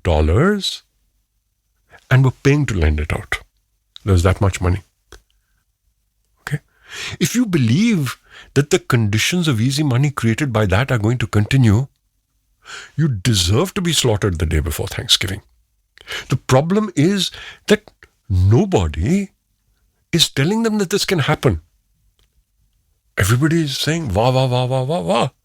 At some level, my sympathy is not even with the guy who gets in at the top of the stock market and gets blown away. My sympathy is with all those people who never even participate, for whom the music doesn't play at all. Correct. And that's kind of my So my concern is more macroeconomic. Yeah. These people I'm working with, those people who overinvested, yeah, I see your point. But what are the long-term repercussions of that? Is that faith in the financial markets dries up. And compared to other large economies in the world, India has a very low participation in financial markets. That's what I'm talking about. Pooja, your response? I agree with everything he said. I really don't have anything much to add to. He said it all. He said it all. So, you guys have been with me for almost 3 hours. So, again, very grateful for your time. We'll sort of wrap up with a number of questions, not immediately. I won't make it so easy. But first, I'll ask you guys. I mean, there are two versions of this question. What makes you hopeful? What makes you despair? And the other version would be if you look at India, say in 2031, after another decade that may or may not be lost. What's the best case scenario or what's the worst case scenario? So you could answer it either way you sort of prefer. It's so difficult to sort of crystal ball look into the future because we have such little information about so many things, and we are going completely by our anecdotal understanding of the situation, and we are seeing these two contrasting things: the resilience of, like, for instance, the startups, the young men in the villages who are willing to look at things again and see what they can do, and if they can be atmanirbhar. And I hope they are, and I hope they will find solutions, and they will do well despite the government, and the economy will do well despite the government, and somehow the state will retreat, because without that, really, how are you going to sort of break this cycle that we are in? And more shocks will keep coming of one kind or the other. With every shock, your ability to be resilient also keeps diminishing. I don't have hope at all from the policy system. I don't have hope at all from our politicians. All politicians, every shade of the political spectrum. I just have no respect for any of them, and all that I can hope, for is that individuals and people will sort of find ways of doing things where all these policy challenges and policy mistakes and the politics is sort of less of a dampener on their spirit and their ability to cope with economic hardship and their economic success. But definitely the potential is going to reduce. I'm quite sure of that. The economic potential of the economy and therefore a number of individuals. Will they get a voice? Will they say this? Will we get to hear what they say? I don't know. Will this become an input into any corrections, any politics? I don't know. Without that, can things change? I don't know. In a sense, I told you. Your silver lining. Yeah, my silver lining. And as I said, it's not big enough to rescue the economy because the kind of numbers we're talking about are not going to be addressed by startups, etc., etc. So there's lots to despair about, Amit. To my mind, the biggest thing that I despair about is, and you and I have differences on education. What is the answer to education? But the question I always ask myself is, so I went to a school which was an elite school. It was reckoned to be one of the best schools certainly in the city. And if you looked at the board results, it was crazy. 10 out of the top 20 people in the ICSE board came from this school. The gap between the education that we got and the government schools was this much, 80%. They were 20, we were at 100. My son went to a great school in Delhi. And I look at the government schools. Had the gap increased or decreased? It had increased. That 100% was now a new number. It was 1,000. Those kids, their exposure to the world was that guy could step out of Sri Ram school and the next day he was in a highly competitive university in the US, Northwestern. He was able to take a grad course at Kellogg Management School one of the top management schools in the world. And he was comfortable there from day one, which was not true 30 years ago. Kids, even who went to a prestigious college in DU, they had a lot of trouble adjusting. This guy could day one. He was on his own, surfing the system. He was prepared for that. Has the gap between his school and the kids who go to the local school in my village, has it increased? Massively. The quality of those government schools has improved, but may have gone up by 40-50% in the last generation. The quality of the school my son went to, compared to the school I went to, has gone up many-fold. So I despair. I despair about the gaps being created. As you know, I don't believe in tackling this kind of problem. You need to tackle it at the policy level. Nevertheless, as a humanitarian, it makes me weep when I look at my caretakers' children. What are they going to be equipped for? What place are they going to have in 2035? Are they going to be able to walk into Chicago and work in the finance market? Obviously not. But there's a statistic which says, take it with a pinch of salt, that in India it takes on average 7 generations to move for a family to move from being unskilled to being part of the ruling elite. I can believe that. In Denmark, it takes 1 generation. We have to create a country through policy, whether by government intervention or freeing up, where you make this kind of mobility possible. Because that's for the good of everybody, right? There must be 10 million guys who are as smart as my son out there, who are not getting a chance. He's not like he's an Einstein or something. There are lots of people who were given the same with nature, but they didn't get the nurture. And that's lost potential for the country. I'm not saying the government must do it, my money must go to them. Those are separate issues. This makes me despair, because when you have this kind of persistent inequality, you create social tensions. And then those social tensions create further economic tension. So that is a huge source of despair. And I don't see anything happening out there. I work with several schools. I don't see anything happening out there that's going to correct that. One small thing I will say, which is that there have been genuine efforts in Delhi to improve the quality of government schools. And that's welcome. Is it going to happen in UP tomorrow? No. Is it going to happen in Bihar tomorrow? No. Is it going to happen in Uttarakhand? No. At the policy level, at the macroeconomic policy level, the big things that we talked about, exchange rate, government debt, foreign exchange reserves, our competitiveness in the marketplace. Again, I don't see anything happening. There's not even any dialogue. Now, when you talk to somebody like an Ajay Shah, for example, they will say that a lot of reform may have happened in 1991, but it was facilitated by the fact that there'd been a lot of dialogue about what can be done, etc., for 7, 8, 10 years before that. Today, I don't see it happening. I can't say it's not happening. I don't see it happening. Pooja doesn't see it happening, right? So, how is it going to happen? It's not going to happen by magic.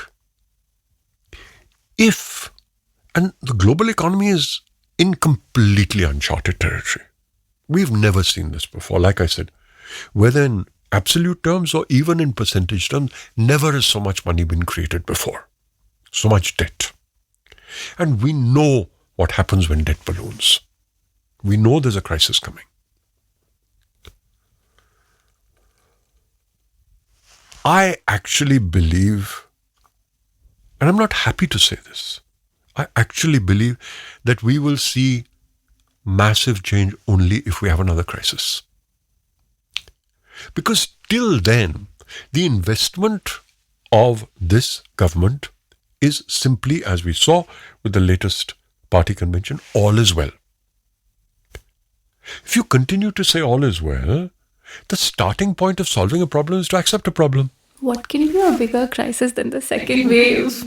Exactly. Yeah. So what? Exactly. So the point is that it's not going to come from their realization that we've got to do something. It's got to come from outside. Meaning that only if you have a financial crisis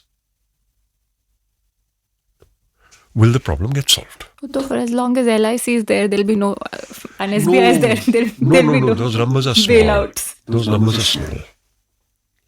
If you have a global retraction of liquidity, Yeah. and LIC is tiny. But is a global retraction of liquidity even possible? Because I assume that in any... So I don't want to go there. Yeah, that's All an I'm important saying question. is- Yeah, globally, I think they will move towards universal basic income because, I think they're increasingly moving into robotic and artificial intelligence and all. There, a lot of people will fall out of the labor market. They're already seeing that. And this printing of money is going to carry on probably. It can't continue. It's got something will give somewhere, right? Yeah. Because money is nothing, right? It's only a medium. So, if that happens, if money continues to swim around the globe, etc., something will happen, right? You'll have a crisis of inflation then. And like I said, we are the takers of inflation. We're not beneficiaries of inflation. Saudi Arabia will be. It should be a matter of proud. दुनिया का best inflation यहाँ हम लाते हैं बाहर से. Yeah. Matter of Gubare chodo. Yeah. The biggest inflation. So a couple of final questions, but before that, an observation that you mentioned the phrase lost potential, and obviously all of us know that the biggest lost potential in India is that women are essentially treated as second-class citizens. 50% of the country is just cut off from this entire conversation that we are talking about of human capital, employment, all of that. I mean, I had an episode with Namita Bhandari a while back on, women participation in the workforce, but that's just one aspect of it, and the issue is just way bigger than this and too big for this episode. So we'll leave it for another day. Couple of questions, and the last one is a nice one. So in the sense, a cheerful one. So I'll ask the not so cheerful one first, which is that given that all of us in different ways are invested in thinking about this country as it is today, we write about it, we care about it, we comment on it.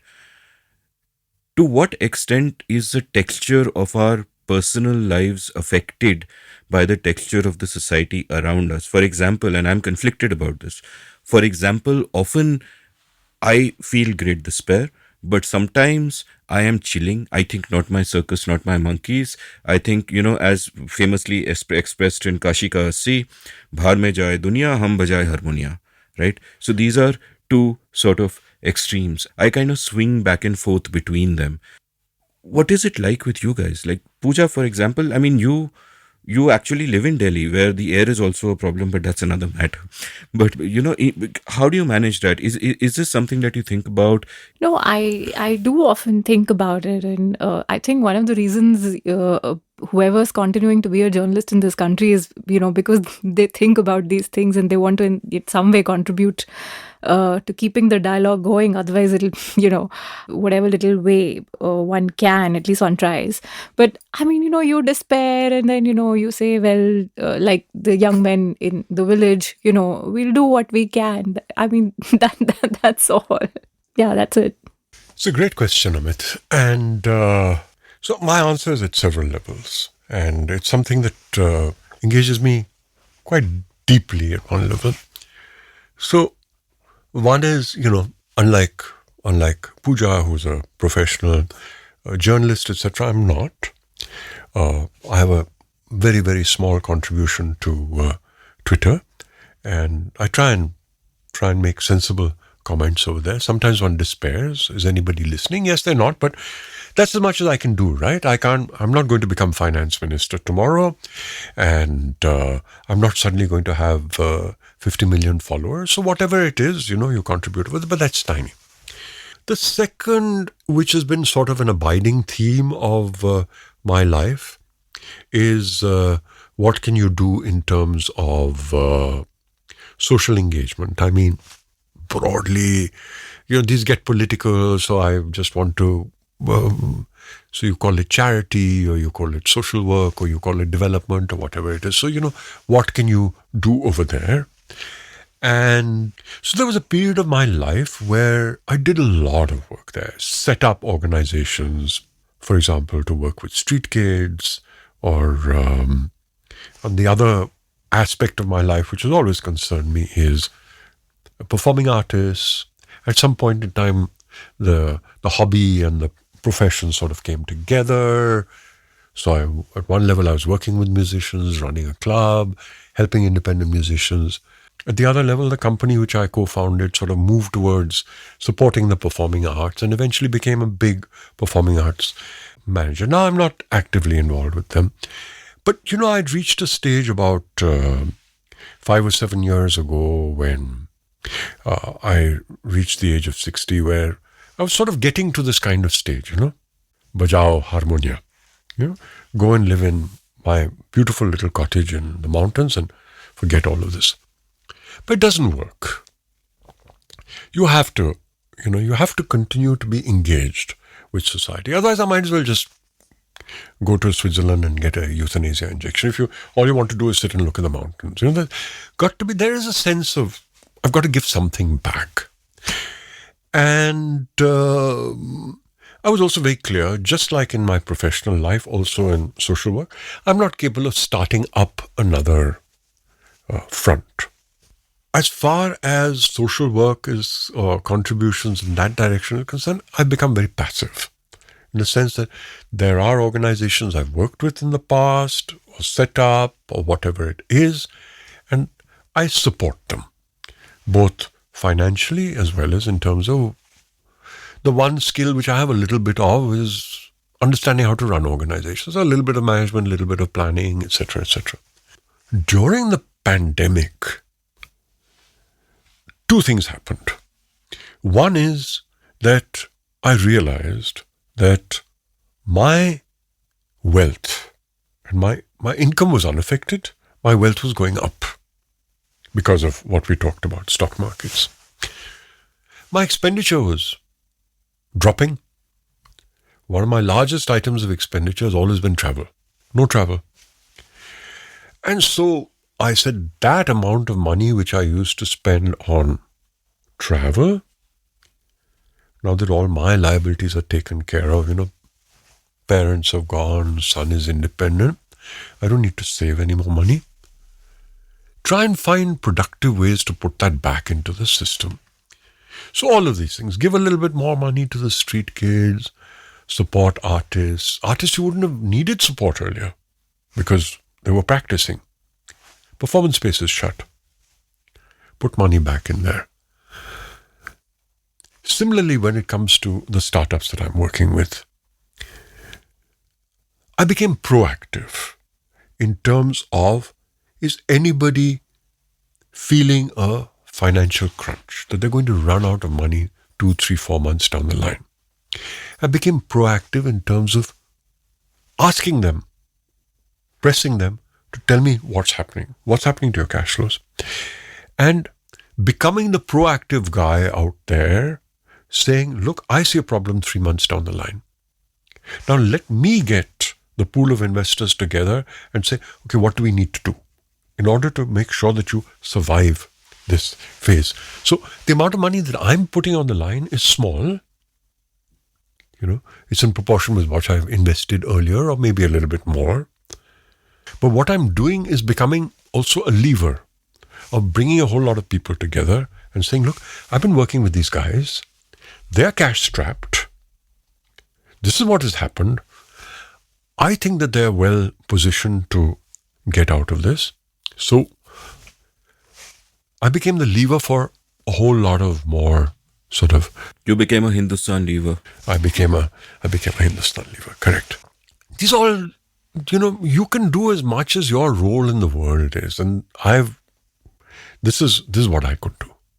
But I think actually, if you look at a post-COVID world, then I think that this role that I've begun to play, I came into the startup world, we've talked about this earlier, as an investor, just as a way of diversifying my portfolio, and found to my utter surprise that as much as the checks that I wrote, a lot of young entrepreneurs valued me as somebody who was listening, prepared to commit time and intellectual energy, and be an honest mirror to them. And that's proved to be immensely rewarding, both to me, because like they say, you want to really learn something, teach it. So in a sense, teaching all those 30 years of my experience running businesses, starting up, etc., comes to play. And it's really easy. It's much easier than running a business, telling somebody how to run a business. And it seems to work. Because the kind of relationships which I've developed with some of these people, if you had told me 5 years ago that I would have this kind of relationship with young entrepreneurs, people I didn't know. Typically, by the time you're 40, 45, you stop making new friends, or building new relationships. I formed such deep relationships over the last 5 or 6 years. So, it's accidental. It's not that there's something but I think that I'm actually giving something back now. And this I will continue to do. I'm never going to go into a situation where, boss, I'm now inspecting my roses. I don't think that's going to happen. Essentially, the way to not despair is to do what you do, continue doing what you do. Do a little more than that by way of being a good citizen and staying out of trouble.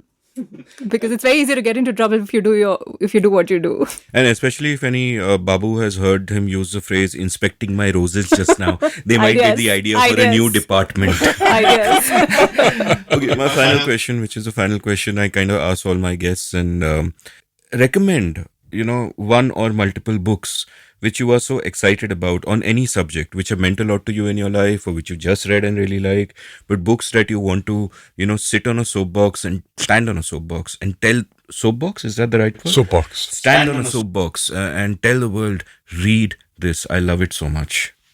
The Dharma Forest. Oh, okay. I think it's a really good book. Yeah. It's his take on Mahabharata. It's the first of a trilogy. It's his first book. He's an economist. I think he's. I don't read Indian authors too much, but I think these days I'm recommending it to everybody. His use of language and his interpretation of 5 characters, but especially the way he interprets the relationship between Arjuna and Krishna. Whatever little I have not read much, about the Mahabharata, but whatever little I know about it. It's fascinating. I really liked it a lot. Without a shadow of doubt. The better angels of our nature. Yeah. Without a doubt. Because it gives you hope. It forces you to look at the really, really long arc of history. And does it through data, very, very carefully assimilated data, basically to show that the long arc of history is a reduction in violence, demonstrated irrefutably. Now people can say that, it'll reverse, etc., etc., etc. And the one thing which really remains with me from that book is his takeaway. Very difficult to substantiate, but I love it. That one of the reasons that we have less violence is the obvious one, which is that that states have become more powerful. You have state monopoly over violence. Anybody who studied a little bit of political theory will tell you that. But the other, which goes to the hearts of people like us who love books, is that one of the reasons is the invention of the printing press and the publishing of novels and the popularization of reading. And what it did was, what does a novel do? It allows you to experience somebody else's life. And when you experience other people's lives, you develop empathy. And as you develop more empathy, you're capable of less violence. I thought this is such a beautiful philosophical thought, irrespective. You can't back it by theory. It's just, correlation is not causation, but I love the thought. But the data is clear, which is that despite all of the narratives, and if you look at newspapers, you think that all that's happening is that people are murdering each other on a global meta basis, we have become an increasingly less violent society. I think that's just wonderful. It's a wonderful book. In fact, when I asked myself the question about a book that changed the way I look at the world, it's Pinker's book, The Blank Slate, which was just remarkable. I was like one person before it, another person after it. But thank you so much, both of you, for coming and playing Harmonia with me. And hopefully we can keep these conversations going. Thank you, Amit. And I shall now go back to the mountains and look at my begonia. अब वो आपके roses inspector आ रहे हैं sir. I've changed it to begonia. The begonia inspection department. If you enjoyed listening to this episode, head on over to mohitsatyanand.substack.com and subscribe to the writings of one of the wisest people I know. You can follow Mohit on Twitter at Mohit Satyanand. You can follow Pooja on Twitter at Pooja Mehra. And you can follow me on Twitter at Amit Varma, AmitVarma. We all just write our names, except I have to specify what the spelling is. You can browse past episodes of The Seen and the Unseen at seenunseen.in. Thank you for listening. Did you enjoy this episode of The Seen and the Unseen? If so, would you like to support the production of the show? You can go over to seenunseen.in/support and contribute any amount you like to keep this podcast alive and kicking. Thank you.